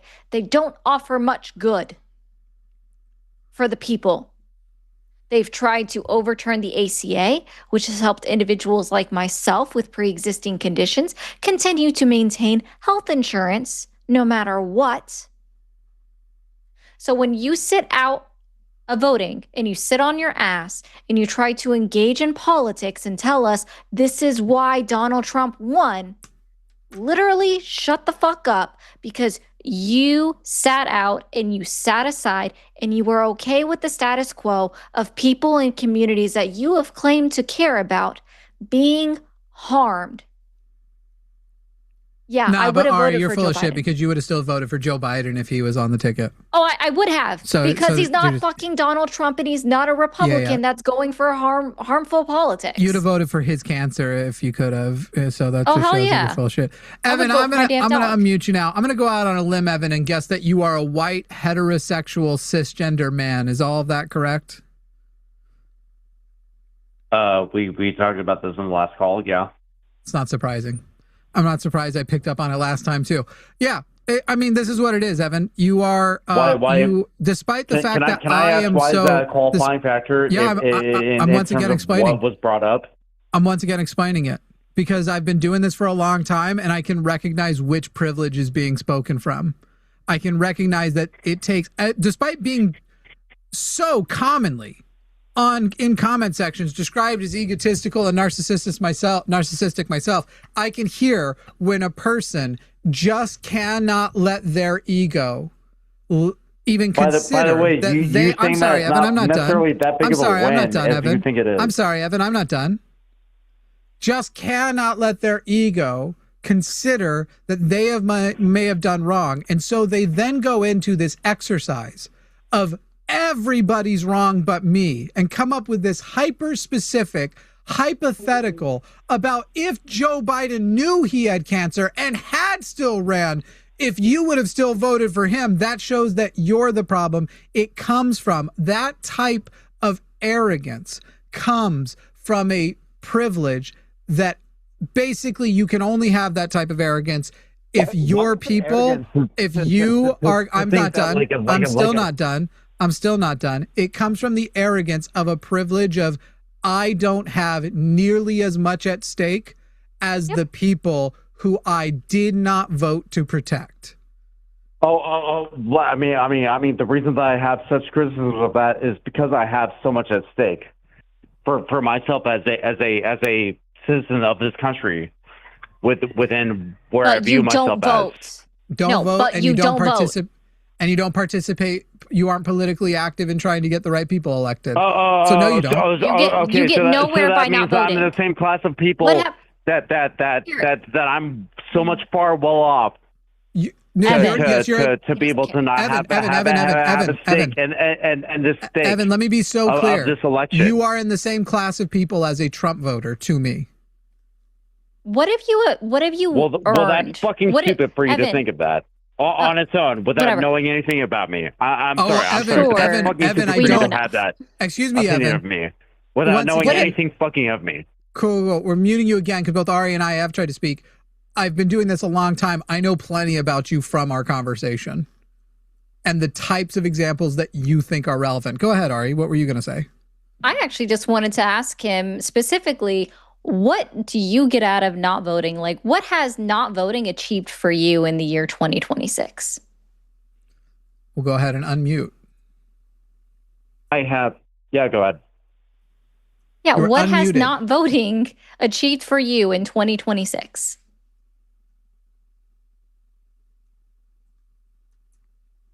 Am I unmuted? Yes. Yes. Am I unmuted? What? Yes. So I'm sorry. Ari, what was the question? What has not voting achieved for you in 2026? Nothing that would have been gained for me from voting at all in any of the elections that I've been able to vote for within the general elections. Yeah, this was what we talked about last time. It's the dumb, like, one vote, what doesn't change it anyway. And we already explained to him the idea of collective consciousness and the way that if you are participating in a collective and not breaking free of it and encouraging others, you actually don't know. You don't know what your change was. And the whole thing is that to make meaningful change, you, along with a bunch of other people, holy fucking shit. That's the end of you speaking because you keep interrupting me. You're done for the show. I'm sure you'll hang up now. Insane. You are participating in a culture of non-participation, and you and everybody else in it have to break free from it. So as long as you are sitting and going, I'm not going to go now because other people didn't go, you get no reprieve. Fuck you in your fucking face. And yes, Evan, I do consider you the same class of person as a Trump voter. What was her name in chat? I think it was Elizabeth something. I don't understand people who, I don't know if you're pretending to be leftist or not, but I like to believe that leftists actually fact check. Jasmine Crockett. Well, let's just do it this way. Let me find her. Let me find the person who said it. Kelsey Soloway 5468, call in. I have some questions for you. I have some questions for you, Kelsey, about Jasmine Crockett. Because Kelsey asked in chat, oh, there it is. Why did you vote for Jasmine Crockett, who is in bed with AIPAC? Where was solidarity with Palestinians, Jimmy? I am looking forward to answering that question when you call in. Do it. Call in. Let's find out. Let's find out how much you know about Jasmine Crockett and her connections to AIPAC. Let's find out. You won't call in, I think, because you won't be able to sustain your claim. Wow. Yeah. Mr. Cope must be really upset. He's trying to call right back in. Sincere, even though really? I told him he's done for the day. Bro, no. Like, I don't. Non-voters frustrate me, especially when they say that they have no intention of voting. And it's like, then why? Like, no offense. Why are you sticking your nose into politics if you're not going to be actively engaged politically? And the absolute amount of privilege seeping from him, as though what he did was arbitrary, as my people and many other people's people are dying. Yep. It's the nonchalantness, the voter apathy. Like, what do you need to leave your voter apathy bubble? Like, why do we have to spoon feed you information that you could have looked up on your own to understand why people would vote for a Democratic candidate over a Republican candidate based off of policies that I'm sure you never read? So to the people arguing in chat about it, and I know it's got this would be almost something better to have, conversation better to have with Javon on. I'm sure may have places to disagree on, but whether or not Jasmine is obligated to campaign for Tallarico, she should. And if she doesn't, and he loses, while I, like the other people, will hold him and his campaign and the DNC most responsible for his loss. Also being in Texas, I mean, the first people there are the fucking assholes who made it harder for brown people to vote. There's a lot of voter suppression, so that'd probably be layer 1, layer 2. She will be included in the group of, as I will blame myself for any time they lose. I will also blame myself as not having done enough. Though if I do more than her, then I will blame her more. Absolutely, right now the stakes are far too high, and we actually need a Senate capable of even the potential of impeaching Donald Trump. So absolutely, the Tallarico, she absolutely should do what she can to help the success of the Tallarico campaign. And more than that, there are certain things that she is doing that disappoint me greatly, having voted for her. Yeah, I believe that, didn't she say that she supported him in her concession speech? Yeah, and that's good. That's good. But there's a lot more work to do, and I hope she grasps the absolute stakes that we have right now, and decides to further support him, because I think there is the possibility of turning the Senate seat blue. We also need high blue turnout to broadcast that it might even be possible to turn the governorship blue. Because I really want Abbott out so bad. And so, yeah, it matters to a lot of people. And so I'm disappointed with the decisions she's making recently. I hope that she decides to participate more. Yeah, I'm going to teach Emily something real quick. And I don't care that you used it, but the word cunt, it only applies to white women. It's actually, like, if you look at the etymology of it, it's only applicable to white women. So you using it against a black woman just does nothing. You're using a baseless insult. Eat ass. Like, I just want to let you know that, like, that's only applicable to white women. So if you want to use that as an insult to me, that's fine, or any other white woman, but it's not applicable to black women. To Peach and chat, I agree Tallarico absolutely should make a case to the black community. There is also the undeniable fact that there will be people who, no matter what the case he makes is, will try to obstruct it anyway because they are dedicated to Jasmine's campaign in that way. And so if he does make a good case to the black community, as looking at his policies, it already looks like, I mean, undoubtedly, I've already talked about this with Javon. Black representatives represent black people better than white representatives do. So you are kind of working with like here's hoping, cross your fingers that they are better than the white people before them. And if he is making a sufficient case, that it be helped in communication by good black leaders. And I consider Jasmine a good black leader would be one of those things. But anyway, now we're talking about what disappoints me about Jasmine, and I want to debate that fucking person who was claiming I did something wrong by voting for her. in the primary and made APAC claims and does not seem to be queuing up. Does not seem to be queuing up. They never call in when you call them out. Well, except for Paul, because he didn't know better. Paul, Jimmy, the can you look at Discord? pedophile. Paul, the pedophile party person. Paul from the pedophile party. I forgot what all 4 P's were. Okay, I need to go back to this one. Calling in now.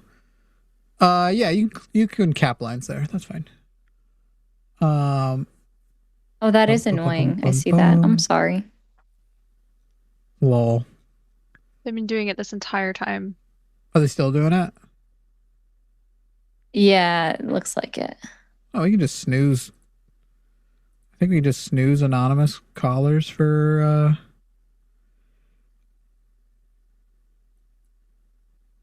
yeah, okay. You have to call in with the phone number. Anyway, let me refresh that and we'll get to these next set of calls here.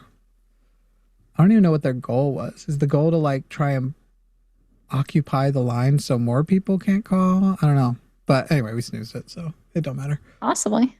Boop, boop, boop, boop, boop, boop. No, but that wouldn't work because that's not a plurality.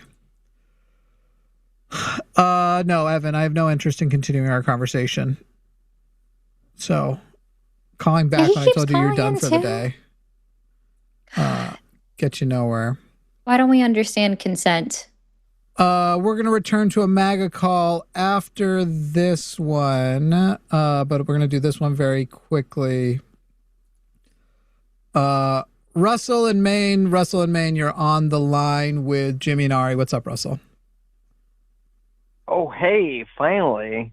My first time calling in here, dude. Basically, like, I want to hear from some fellow leftists that Graham Plattner isn't a piece of shit. I don't know if he's a piece of shit, but I don't actually care. His policies are in the right spot. He's a progressive candidate. He could do many worse things than he's done in the past. I also don't believe that the opinion of people who aren't his wife supersede his wife on how they've handled the problems in their marriage. And at the end of the day, these are the choices we have. And he is by far the most progressive option who actually could win. So I would, I'd vote for him anyway. I don't know if he's a piece of shit. And to a lot of degrees, I don't care. I'm not in Maine, and I'm glad I don't have to make that choice. So obviously there's lines. As soon as he's raped somebody or touched a kid. Right, and even the I can't remember the woman's name. She did a whole sit down interview with the New York Times, one of his exes that is a kind of a right wing pundit at this point. I can't remember her name. And no, she's literally like a right wing, like not just a pundit, man. She's like funneling money, like it's dark. It's dark money. And fine, whatever, but she even didn't say anything about it. Give us some positive. Everybody's a piece of shit here, and if we're going to just not vote for people who are pieces of shit, we're not going to vote for men ever again, which is a solution that I'm open to, except for that the other side has such shit to overcome. Right. Like FDR, if FDR were to run nowadays, it'd probably be a whole smear campaign against him. Hopefully he would have grown up in a different... But yeah, I mean, people have gone after Bernie. That one lady who then defected to Russia tried to claim Bernie raped her at one point, too. So, fucking... I also, look, the believe women thing is awesome, and I think that in as much as we should always believe women in extending them the resources and giving them a welcome ear to listen to and not immediately turn into, but was part of this your problem? It never actually was believe all women. That is a fucking op from the right pretending that that's what it was. And as soon as it's Republicans, I knew the moment it started sounding like believe all women, Republicans were like, we can find some shitty women to say some shit. Oh yeah. So anyway, I don't know if that's what happened here. I didn't want to debate nothing. I just want to kind of like say something while I was up at this hour and saw you guys were live, and it's the first time I saw your number show across my. I don't think so. He's he did a interview and a couple of interviews, and he's at least pro Gaza and pro Palestine, and they're right to be. That'll be my vote. He's got some good ideas behind him, so I'm glad I could at least take a second of your time to talk about it and feel a little bit better about my my situation here in Maine. So I appreciate y'all taking my call, and yeah, like get some MAGA to like say something, but apparently they're not fighting tonight. No, they're here. We got some next. Best of luck to you, Russell. Sweet deal. Have a good night, guys. Bye. Bye. Why does it say there's that person is still there, that person's still there? Okay. It just has, it's just the call studio just sometimes is dumb with sequencing. Which one is really the name somebody tried to call in with on? I'm only looking in the Q&A. Yeah, they've called before. Oh, okay. It's kind of fun to say their name. I was just confused. Jay in Texas, the MAGA, who, as I recall in the past, I have bleeding suspicions is a troll and just playing a part. And I'm going to be honest, Jay, I don't believe your pronouns are really they, them. But we'll give you the benefit of we'll use them. We'll use them for you. Go ahead, Jay. What are you calling him with? Do you think that I don't think Trump planned this, but do you think that he's gonna defund Israel? Fuck no. So you think it's all just will him and Jared Kushner make more or less money if Israel remains funded? Him and Jared Kushner, will they make more or less money if Israel is defunded? I don't think money is even involved. Answer the question. I think they're trying to take. You don't think if Israel make more or less money? Well, Donald Trump and Jared Kushner, in their current Middle Eastern dealings, as they are getting in on development deals all over the place, such that even that $300 billion Iranian deal looks like it was going to disproportionately benefit the development companies that Jared Kushner are a part of. So again, the question, will Donald Trump personally financially benefit from a defunded Israel, or would he lose money if Israel was defunded? Thank you, Misty. He would probably gain money both ways. Great. No, not both ways. He will gain money. He will gain tremendous more money. And by the way, the political powers that be there, besides maybe Netanyahu, who he's currently sometimes feuding with, and only sometimes because this man is so capricious, you can't keep track of who fucking he's mad at any given moment. Truth. They love him. Like, if he didn't know he was probably going to die in the next couple of years, I think his whole thing about he might run for president or prime minister of Israel next is probably true. And you know what? The fucker might do it. The fucker might even resign when they lose the midterms really bad just because he knows he'll be lame duck and go be prime minister of Israel. I don't fucking know. So you don't believe any of the stories coming out of Israel that they're mad at him for this Iran deal and that one of their legislators said that it looks like America. I mean, he tweeted this that's out. A completely, like America's gonna, that's a different point.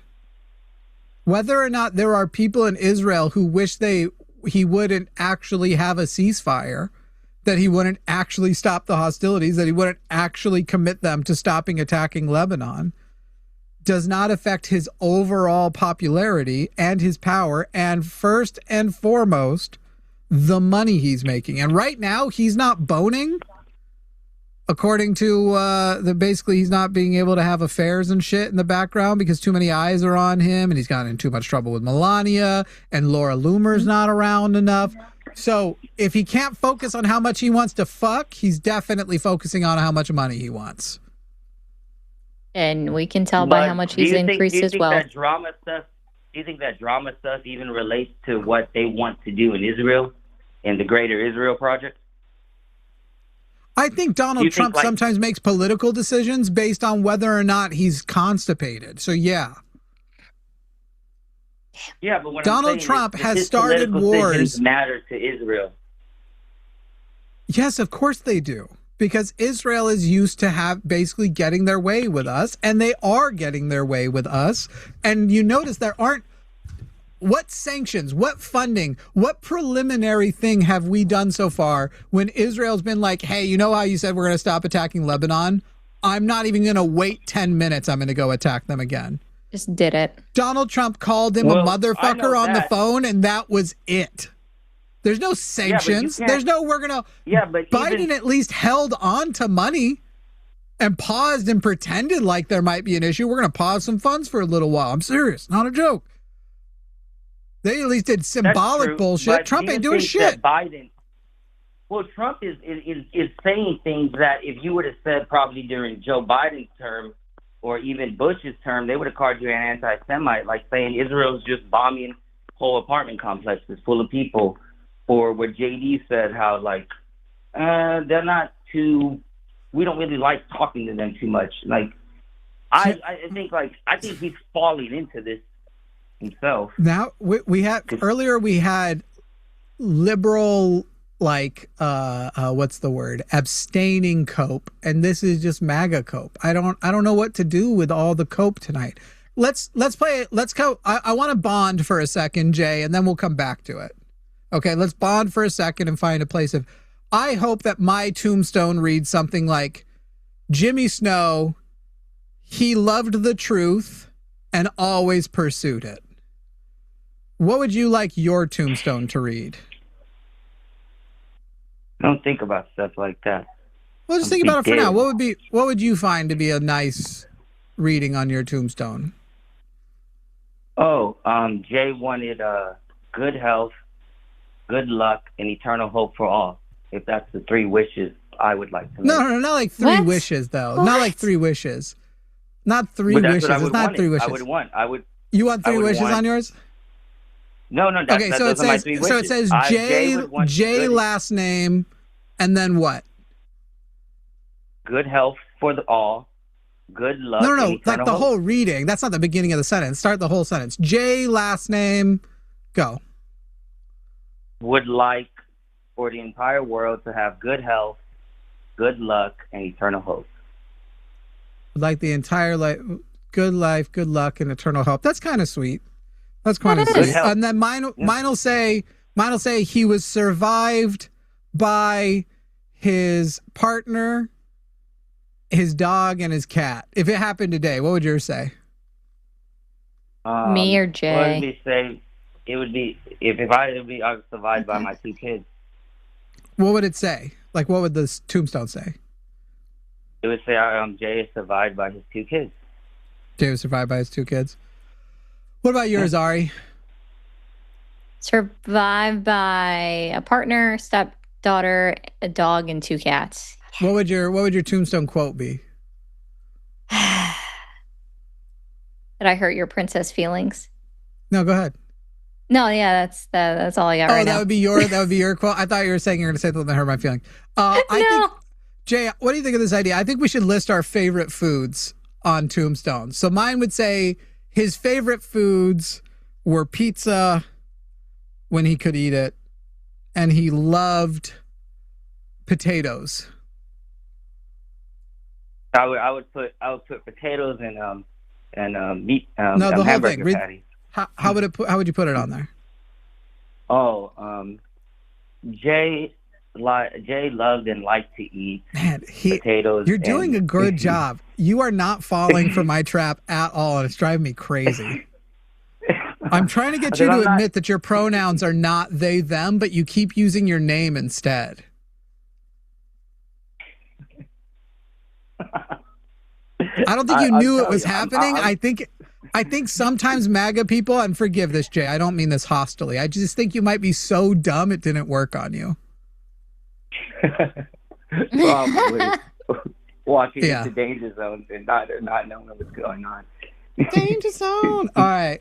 What are your real pronouns? Will you tell me? No, it is Dave.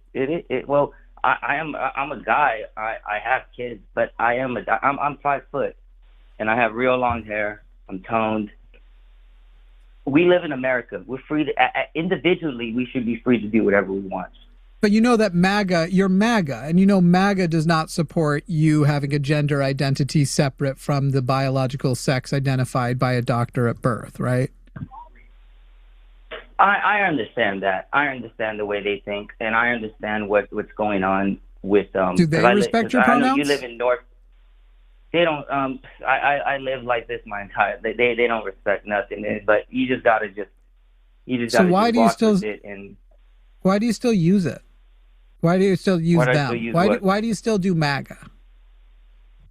I don't do MAGA. Like I said, my family is the city that I'm in too. I mean, even though they say it's Democrat, it's not really like that. Like, I've always looked at it as the Democrats are just Republican light, and immigration's a big thing here. But is and that, if you're going to say that is Republican light better or worse than Republican?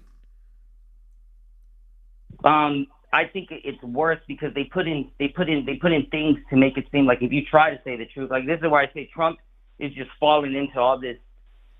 What they would call anti-Semitic Israel hate when he says things. But if you were trying to do that during the Democrat administration, they would have probably put race hatred laws on you. And look at what they're doing to what do you mean? Grand Platinum. Well, like in Australia, they have race hate laws, and in Canada they have race hate laws, and they could use that to where because look at how they try to use Zionists and Jew when most Zionists are Christians. Wait, you think that Democrats would have been more likely to put into place laws that would have prevented people from criticizing Israel and Zionism?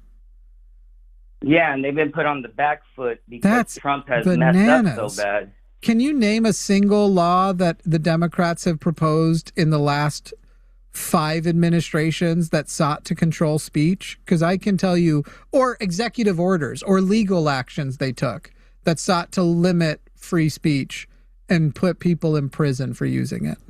Well, this is why I are okay with the Republicans instead of Republican light, because the people who don't want to fund Israel, they're not just going to back down. They're going to stand on their principles. You're not answering my question at all, Jay. Donald Trump is actively suppressing free speech. Donald Trump signed an executive order prohibiting burning flags, which is free speech. Donald Trump is controlling the FCC, and Brendan Carr is openly admitting that they are doing his bidding and trying to suppress media. He is also with the Ellisons, basically on the private end, doing a takeover of media, thus that journalism is getting suppressed, as Barry Weiss has failed upward to now is apparently going to be the editor-in-chief of CNN, on top of already now being the editor-in-chief of CBS. Like, legitimately, you're acting as though free speech is a thing that you're worried about, and then you're referencing these laws in Canada and Australia that aren't bad laws. The laws are essentially, it's a different category of crime if you beat up a black person versus if you beat up a black person while calling them the N-word and using racial epithets and broadcasting that essentially you're in the Klan or that you are a racist, that the motivation for your hatred was discrimination, because you can't have a society that has spontaneous attacks that aren't at least like, we're much more comfortable living in a society where people may kill you if you cut them off in traffic than we are of, I might have a characteristic that I can't control, and that guy, I might just be the wrong queer that guy sees today, and he decides to end my life. You can't have a society like that. So everything you're describing about, like, you're afraid of the laws from Canada when those aren't even coming here, and you're acting as though the Democrats would have been worse than a president who is actively removing language, stopping DEI. And when saying stopping DEI, literally prohibiting education sources and government sources from using certain language that just acknowledges the existence of people. They were wiping references to women because it was too woke. Yeah. Yeah, like look the at idea. Backlash. Look at the backlash, though. It hasn't affected them at all. Yeah, he's the backlash. He is more than doubled. Think more people? You don't think Donald Trump? You don't think Democrats are going to win the winter? Donald Trump has more than Donald Trump. Donald Trump has more than doubled his net worth since his term started. He does not give a fuck about any of the backlash you just described. And he has done irreparable damage. This is what it is. This is like the whole thing of like Democrats spend all their time fixing and cleaning up the mess Republicans make, and then don't have time to do, not time or willpower, but often then can't jam in actual policy shit and get actual stuff done. Like, it's amazing Obama even got shitty ass Obamacare passed when he also had to deal with the George W. Bush recovery and the terrible almost depression he was handed from him. And so it's literally, and then Biden cleaned up the fucking COVID and Afghanistan mess that Trump left. And then we still gave Trump another one. Donald Trump is tanking this economy. And you're sitting there and going, yeah, but I'm worried we wouldn't have been able to call out Zionists on the basis of actually what, Jay? And this kind of goes to my thing before that genuinely, I don't want to insult you. I'm worried you're too dumb for this conversation. Well, on the basis that that's where all our money is going, to the Middle East. I mean, Israel, when Trump signed the deal, if Israel was defunded tomorrow, we'd still keep pumping money into the Middle East. It'd be Saudi Arabia, where these huge deals are happening again, enriching Trump and the Kushners. It would be, now apparently it's going to be Iran. We wouldn't be blowing up Gaza, though. We wouldn't be blowing up random people. Yes, we would. Because we already did, and we would be doing it in Iran. Donald Trump would be like, you know how I'd make the most fucking money now that I have no caps and no commitments? I'll go do my own takeover of Iran without Israel a part of it. And that's what he's threatening to do now with Israel a part of it. Because he's so mad that these guys signed a fucking DOU. Is it DOU? No, it's a COU. MOU. MOU. A memorandum of understanding. And it turned out that wasn't a real deal. Like, anybody who is supposedly a great business owner would have known, because almost no memorandums of understanding ever become a formal deal.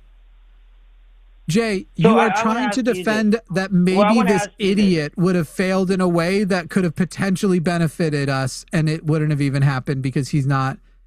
Believe it or not, there are limits to what he can control, and that's not one of the controls he can stop. Well, I want to ask you this. Who do you think did 9/11? Independent people.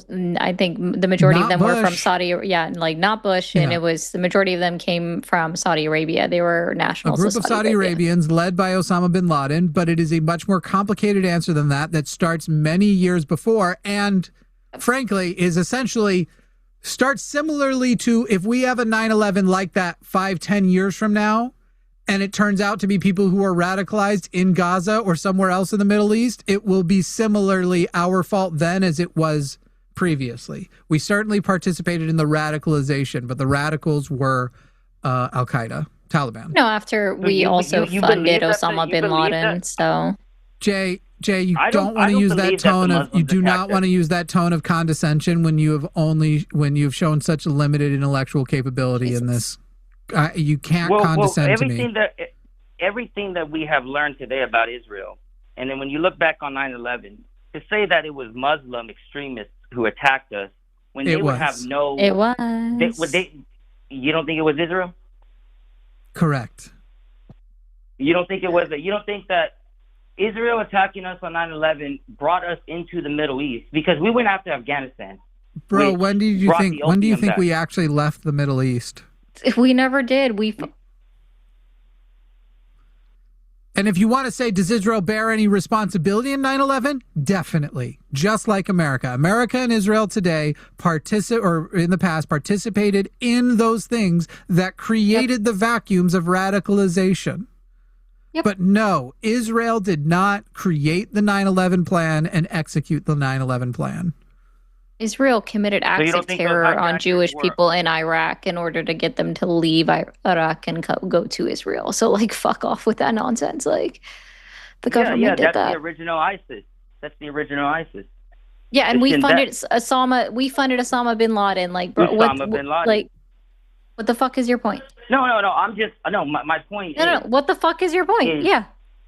My point is, Trump has just said the quiet part out loud in the sense of Israel is a mad that they're committing genocide, right? You tried to say that during 9/11. Okay. People would. Jay, we've got 20 minutes left to do with the show, and one other caller I want to get to, and one other I don't care as much about. You being a 9/11 conspiracy theorist, I feel like just weird. Establishing it is already a sufficient end for this call. So we'll leave it there and maybe talk to you again later. Okay, Jay? So the Israeli parliament said that America should watch out because there may be another 9/11. Shut up. They said that on Twitter. Jay, say talk to you later, please. They said it on Twitter. Sure they didn't. Jay, they said it on Twitter. Jay, say talk to you later, okay? You want to look for the truth. The truth is right in front of you. All right, Jay, I've muted you. You're going to listen to me. If you want to come back on the show at a later time, when I unmute you, you're going to say thank you for having me. We'll talk again another time. There you go. You're unmuted. You have a good night, y'all kids, okay? You have a good night. Okay, bye. When you want the truth? Shut up. I guess he doesn't want to come back on another time. Apparently not. Instructions for how that could have happened. MAGA, these are your people. He was going full tin hat. He was putting red strings up on the walls. I ain't doing it. Yeah, MAGA, those are your people. So, like, I can't. Misty, thank you so much. Misty said, I'm killing my donation budget, but fuck it, came for Matt, stayed for Jimmy, fell for Forrest. Now I'm just here for Javon, whatever, just money, right? Javon's not even here. I know, it's Ari. Ari, you don't I don't know which one I am. Like, I don't know. Am I Matt? Am I Forrest? Or am I Jovan? Like, I don't think I look like any of them. But yeah, I saw that when Misty sent it. I was like, okay. Wait, I'm not any of those people, but hey. Oh, or is it because Jovan says that it's now his channel? It's really Jovan in the line. Could be that. Snow from Pennsylvania has called back. Snow, you're on the line with Jimmy and Ari. How are you? Is that what that is? That's how you say that? Jimmy Snow, man. Yo, proud. Very happy to spend another call with you, man. Same name. Someone should be. Maybe we're related. Yeah, I we're appreciate not. it. Our last name's not really Snow. This is weird. And I also come from. There's like multiple adopted people. Even if you knew what my last name was, we wouldn't be related. Well, that ruins my whole stick. But either way, let's talk politics. All right, so I think Trump is good for America. Some ways he's not. I'm MAGA, but I actually appreciate the liberals a lot of the times because they bring up good points a lot of the times, and they fight for minorities. I don't like either of them. I don't like MAGA, and I don't like liberals. All right, that's fine. You know, I'm moderate. You're far left. That's fine. So Scott Bessent is Trump's Secretary of Treasury. Scott Bessent is gay. Okay. So who cares? So that to me is like, wow, Trump is looking at Scott Bessent and he is looking at a brilliant man. He's not looking at his sexuality. So he's putting a gay man in a position in of a tokened power. Position, and a gay man who is quote unquote one of the good ones. What does that mean? Hang on. He is a person who is tremendously obsequious. Have you ever watched Scott Bessent pretends Donald Trump's terrible jokes are funny? The man is obsequious to a point of like gross. I don't care. I appreciate that you've at least been paying attention. I appreciate you've been paying attention. I'm not done. Being gay is not a positive trait. It's also not a negative trait. So the fact that he is able to put a gay person there, that he can go, look, and by the way, I don't even think Trump is anti-queer personally. I don't think he cares. Definitely not. But he knows he knows it is politically advantageous to support anti-queer shit. And by queer, I mean specifically gay. I don't think he cares because he's had friends who were gay and he liked it when Andy Cohen would have him on the show and shit. All he cares about people who like him. And Scott Bessent likes him. I don't care that he is gay. It's not a positive or negative mark. I'm learning something talking to you. To be clear, like in 2015, Donald Trump said that he was against gay marriage and that it was wrong. I mean, gay marriage is a tough one. Gay marriage is a tough one. He did it in the same. He did gay marriage is not tough remotely. It was 2016, but he did it in the same interview with I think Shashi M. Snow. He did it in the same interview with Chris Matthews, where he said that women should be punished for having an abortion. So okay. I had my own child aborted, so I don't want to go into that because you physically could just not. one generation off. Okay, go ahead. I was in high school. I had a beautiful girlfriend. We're not amazing pivoting boobs, to that. Okay. No. Yeah, I don't care about this. I was saying when it occurred for Jimmy, not for you. Yeah. So okay. Snow, Sorry. Why? So why would him putting a gay person in a wait? First, you said gay marriage is tough. No, it isn't. Period. No, it isn't. No, Jimmy. I agree with you. I agree with you on gay marriage. I am pro gay marriage. Of course, be with who you love. Get the tax break. I totally agree with you. You know what I mean? Like, dude. Then why'd you say it was tough? It's tough because there's this religious aspect where, like, God might be wrong. Separation of church and state. That's what good point. Exactly what I say to my friends. I'm like, that's why we have separation of church and state. But what Jimmy, else does the Bible establish about, if marriage is between a man and a woman because of what the Bible establishes, what else does the Bible establish about gay people? I agree. Jimmy, I'm not arguing with you on this one. I agree with you 100%. Then I don't know why you said it was hard. If you love somebody, if you love somebody, you need to be able to marry them. You need to get the tax break. Republicans are fucking jerk-offs when it comes to, I'm MAGA, okay? I am a MAGA, okay? I love Trump. But when it comes to gay marriage, like these... Can you name a single metric that we are better off under Donald Trump than Joe Biden? One metric, single one. It's a complicated question, Jimmy, because... It's super easy. So that's a no. No. I can name dozens of metrics that we were better under Biden than Donald Trump. Can you name one metric that we are now present day better than when Joe Biden left office in 2025? Jimmy, I agree with what you're saying. Okay, if you look at the data, then why are you MAGA? Can make an argument that I'm MAGA because I'm looking at. Okay, Jimmy, this is what I'm. Jimmy, can you listen? Can I talk for a second? Okay. No. You need 60 votes. You need 60 votes to get legislation passed. The Democrats are blocking what Trump wants to do. I'm more so looking at what I'm sorry, did Joe Biden have 60 votes? Yeah, he did. I mean, dude, Joe Biden didn't. I'm sorry, what? Not only did Joe Biden not have 60 votes, Joe Biden didn't even have 50 votes because Manchin and Sinema kept voting against him. What do you mean? Yeah, sure. No problem. So in congressional makeup 117, which was the first 2 years of Joe Biden's presidency, there were 50 Republicans, 46 Democrats, and 4 independents that caucused with the Democrats. However, a lot of them voted no on legislation. They weren't. They were independents. So Joe Biden never had 60 and never had a majority ever. Yep, and even in so he was actually obstructed Congress more than Donald Trump, and yet had a more successful presidency with better metrics than Donald Trump. Jimmy, this isn't a contest on who can make a name one successful name one successful aspect of the big beautiful bill. Jimmy, that's the point. You're fighting against the liberal. You're fighting against the fiscal hawks.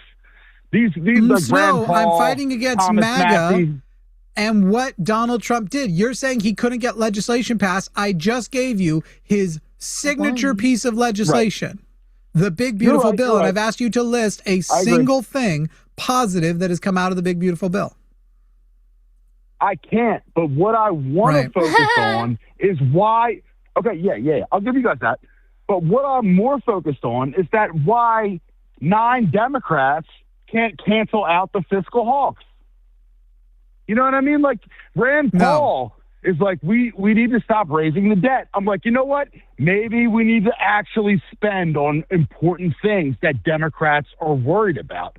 You know? Hey, who spent more, Donald Trump or who spent more, Donald Trump or Joe Biden? Who raised the deficit more? Jimmy, listen. I'm not worried. Like, you're right. I will never disagree with you. You're a smart you have a great show. I love the show. Okay, great. Wait. Let's pause there. Avery, Let's pause there. Donald Trump is a terrible president, and there will never be anything positive out of his presidency. You said I'm right and you'll never disagree with me. Do you agree with what I just said? Yeah. Donald Trump is a terrible president and nothing positive will come of him? I do. Then why do you say you love him? Because you're ignoring the public relations battle that's going on, Jimmy. Like, you don't understand. If you can't get 60 votes, you can shut the government down. Trump is losing in the polls. Trump is losing in the polls. Yeah, they've done that twice. They shut the government down, and Donald Trump won that battle against the Democrats and got the Democrats to give him almost everything. I appreciate you saying that. I really appreciate you saying that. I appreciate you saying that. That's not a positive I'm listing. You're sitting here and saying he's not been able to get anything done, and I just said that's not true. He actually won the government shutdown battles. So he has been getting the things done he said he's going to get done. And so once again, I'm asking for he's been unobstructed in his ICE efforts. How's that going? He's not even out deporting Biden. Donald Trump is insensitive. What is one way Donald Trump is a good president? What's one way he's a good president? What is one way he's a good president? It's sad. You know, I have a lot of black friends, and I defend Trump, and then I do, and I've had sex with many black women, and I defend Trump. And then while you're having sex with black women, you're defending Trump. That's a terrible time to defend Trump. We broke up. Just be like, I like Trump. She broke up with me because of Trump. We broke up with me because of Trump. She was like, "You're naive. You're naive." Yeah. Based. You voted for somebody that's trying to erase their history. I really like that girl too, man. Bro, if I was single, I'd be telling you to give me her number. Thanks, dude. She sounds great. I'm into girls, man. Yeah, her number, not yours. Her number, not yours. My bad. I said if I was straight or if I was single, I'd be asking for her number. Jimmy, I'm sorry. He's not listening very well. I assure you, Snow, I do not want to fuck you. No, I'm just a little bit. I have OCD. I'm a little bit prone to, thinking homophobia outside the box. Yeah, exactly. You get it. So, all right. So, Jimmy, let's talk about trans. Can we talk about trans issues? Okay. So, you Jimmy, got 8 minutes. I'll get to the point. So, Jimmy, one thing I love about liberals is they stand up for minorities and they give everyone a voice. So, one thing I agree with you guys on as a MAGA supporter is that we have to give. This sounds crazy. I'm not trying to sound crazy. We have to give trans women a place in women's sports. And everyone disagrees with me, but I actually agree with the far left because if you fight for something, you can understand that some women. No, I actually don't care about this either. Give me something we disagree on for the last 7 minutes. Something we disagree on for the last 7. So you disagree with my trans take? I'm actually, I just said I don't care. If we agree on trans women belong in women's sports, then I don't care. Let's move on. Yeah. No, I'm more curious. I want to explain to you why MAGA. I want to explain to you why MAGA needs. This is not open mic. No means no. No is a complete sentence. Jimmy said no multiple times now. Is the and snow? Does it stand for Mike? It might. At this point. All right, let's move on. Let's move on to another can I go back for a second? Yeah, sure. Snow? Why did you feel the need to... I had a good take on that, but okay. I'm sure. This bottle made it look like I had a green screen for a second. Oh, that's funny. Snow, why did you feel the need to bring up your black friends and your black ex-girlfriend?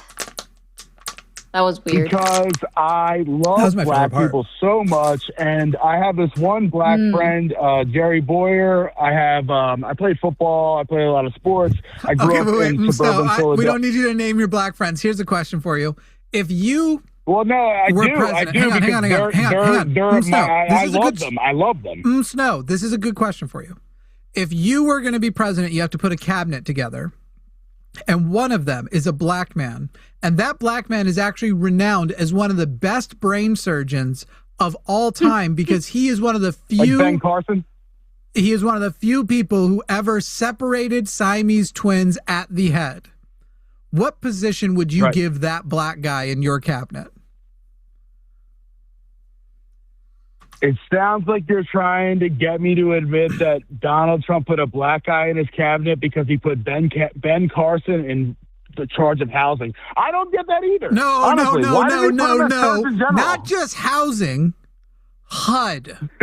Yeah. Which already has a lot of, if you're an old white guy, you associate HUD with hoods, with black people neighborhoods. That's already what they were associating it with. He put, granted, I think Ben Carson is an idiot in a lot of ways, but instead of giving him Surgeon General or some medical, literally in his second term, he is given a person with zero medical qualifications, one of the most powerful medical seats in the country, and he gave the black guy HUD.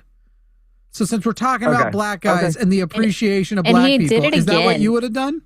And he did it again in this administration. I mean, that's why you're Jimmy. That's why you're Jimmy motherfucking Snow, and you come up with points that I can't disagree with you on. Yeah, I agree. But with you still man. haven't come up with a point of positivity.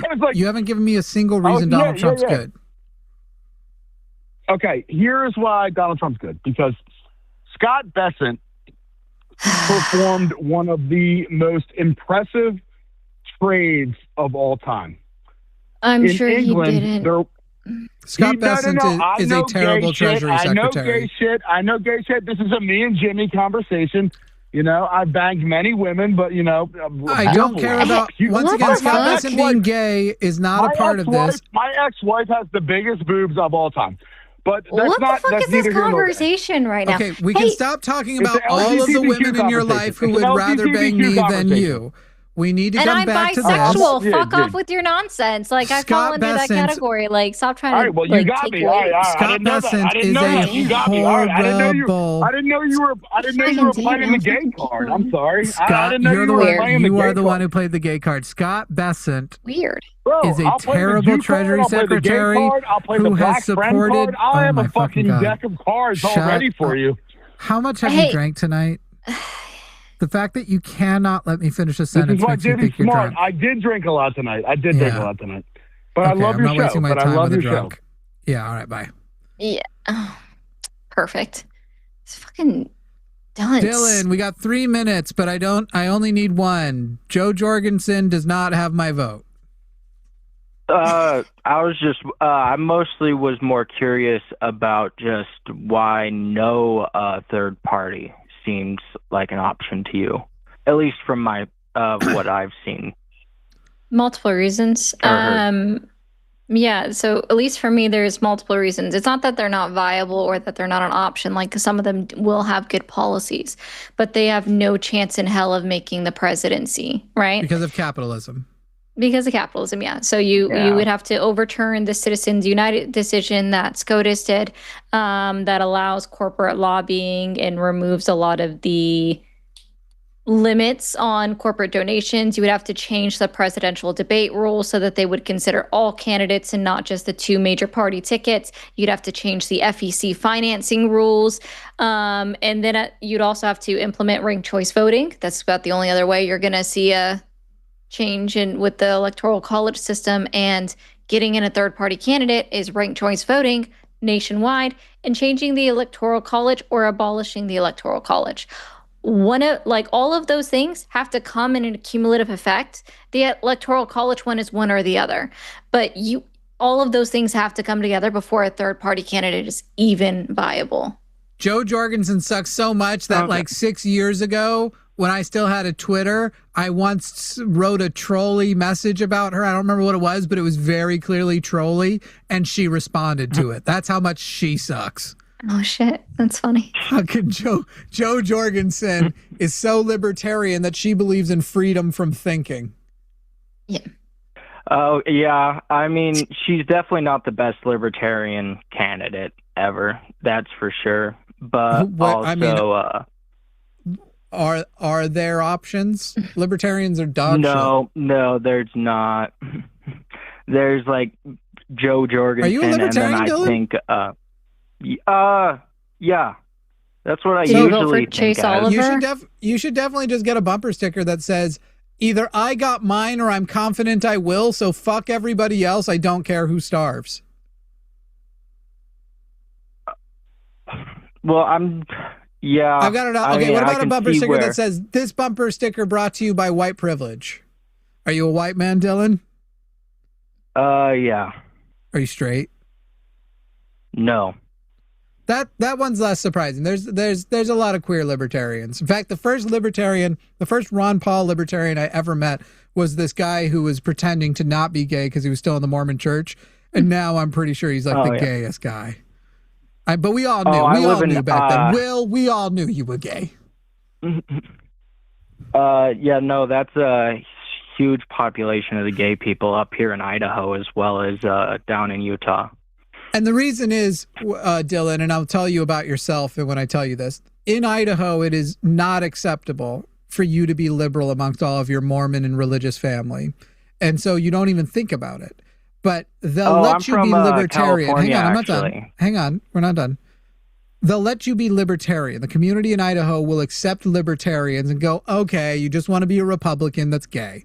And so you can explore a more socially acceptable, and you will feel less evil than the dirty Republicans around you. But at the end of the day, let's be so honest. You don't think Ayn Rand is smart. You don't think the free market corrects everything. You just want to still be able to have a community around a bunch of bigots, but you also want to say you're cool with gay people because you are gay. And that's why you're libertarian in Idaho. Well, no, the reason I'm libertarian is I just really extremely want the federal government getting their just nose out of the average citizen's face, you know? You go move somewhere else that isn't Idaho for 5 years. And if you're still libertarian at the end of that 5 years, I will make a video just absolutely prostrating myself for how wrong I was. You are an Idaho gay libertarian. Honestly, though. And you think that's what you feel, but you are going to grow so the fuck up once you leave Idaho and get out of your 20s. Also, like, I've the left idea... Idaho before. It takes more than a minute. You went back. You were still I've linked. lived in California you haven't broken your links.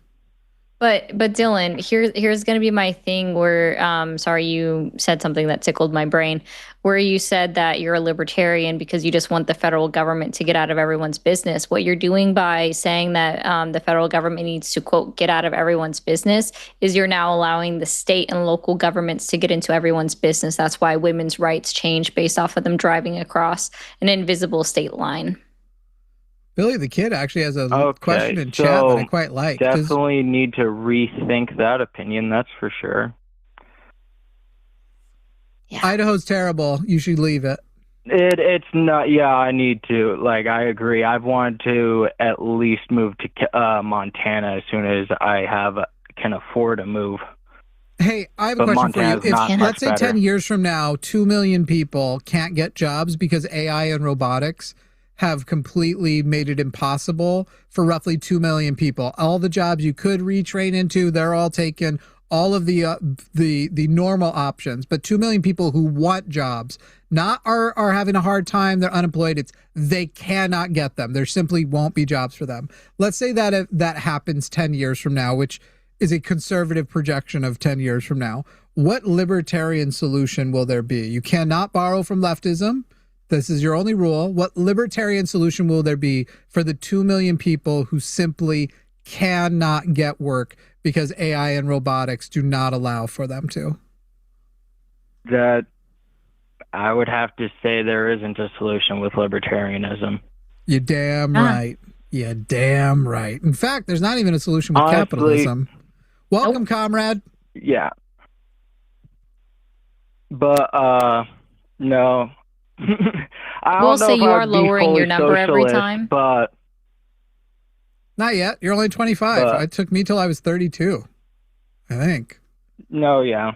Well, and I always have a changing opinion. I mean, I supported it. Like, I wasn't old enough to vote, but I was happy with Obama as a president. Yeah, so Like, you'll stop back off at liberalism for a while, because it sounds like you're tormented between the appearance of progress and the appearance of doing something, being gay, and not wanting to die poor in a ditch. And once you evaluate all of those and realize you need actual solutions, comrades, make good mac and cheese. That's all I know. Yeah. To answer Billy the Kid's question in chat, yes, so it's impossible to not use your white privilege. I'm using it right now, but you can be aware of your privilege and seek to equalize it. But literally, my position in life is brought to you by white privilege right now. That's true. All right. Yeah. Thank you, Dylan. We'll probably talk again Thanks, in the Dylan. future. Thanks for having me on the show. Have a good night, guys. Call in with a robust defense of Hopefully I can call again. libertarianism. I'll look forward to that. All right. Got you, man. I'm gonna look into other parties and stuff. Socialism. Here's what you need to do. Yeah, I will. Everything that I feel against socialism, I'm going to drop and I'm going to start from zero, because I may have been primed against socialism by my upbringing. So let me just go to socialism's neither good nor bad, and I'm going to start reading about it. And if it actually is bad, the facts will prove it bad. I don't have to worry about what mom thinks. The facts will prove it. And just do that. Same thing if you believe in God. All right? Well, I do believe in a God, just not the Christian one. Or any of the Abrahamic religions. So call back with Javon and I on Sunday. We'll fix that for you too. Ayo. All right. All right. Talk to you guys. Bye, Dylan. Sunday. Thanks, then. Dylan. Bye. Yeah. Jimmy Snow is very white and very privileged. I would say that's not totally true, but it's hard not to feel that way. It could be true, and I just feel defensive. But growing up in a cult, being a suppressed queer in a Christian cult family, and then also being plagued by chronic illness, which currently is being exacerbated by a rather rough car accident last month, I would actually describe myself amongst white people as having more non-privileged factors than they do. However, whereas I am very privileged as a white person, I have clearly figured out how to take advantage of some of those privileges more without harming people who are not white as much, because white privilege necessarily obviously harms those people, but in an unavoidable way. Ethical consumption, capitalism, all that kind of shit. Makes sense. But I could be wrong. I could actually be one of the most tremendously white privileged people. Tremendously. Let's see. Do you have time? You've got to go, right? I do have to dip. All right. Well, Misty did want you to know that you are great too, and she sent another super chat to that end. Misty, by the way, you can come over to this channel and blow the budget on soups over here instead of on Matt's all the time, anytime. I'm just saying, you're welcome. Just come and hang out with us. Just chill with us. We'll throw you on the air as a third host. We'll triple attack some people. Anyway. All right. Thank you, everybody. The pride is awesome. Being gay is the shit. If you're not gay now, you should be. Go be gay. Do crime. Ba-da-ba-ba-ba-ba. Blackout. Woohoo.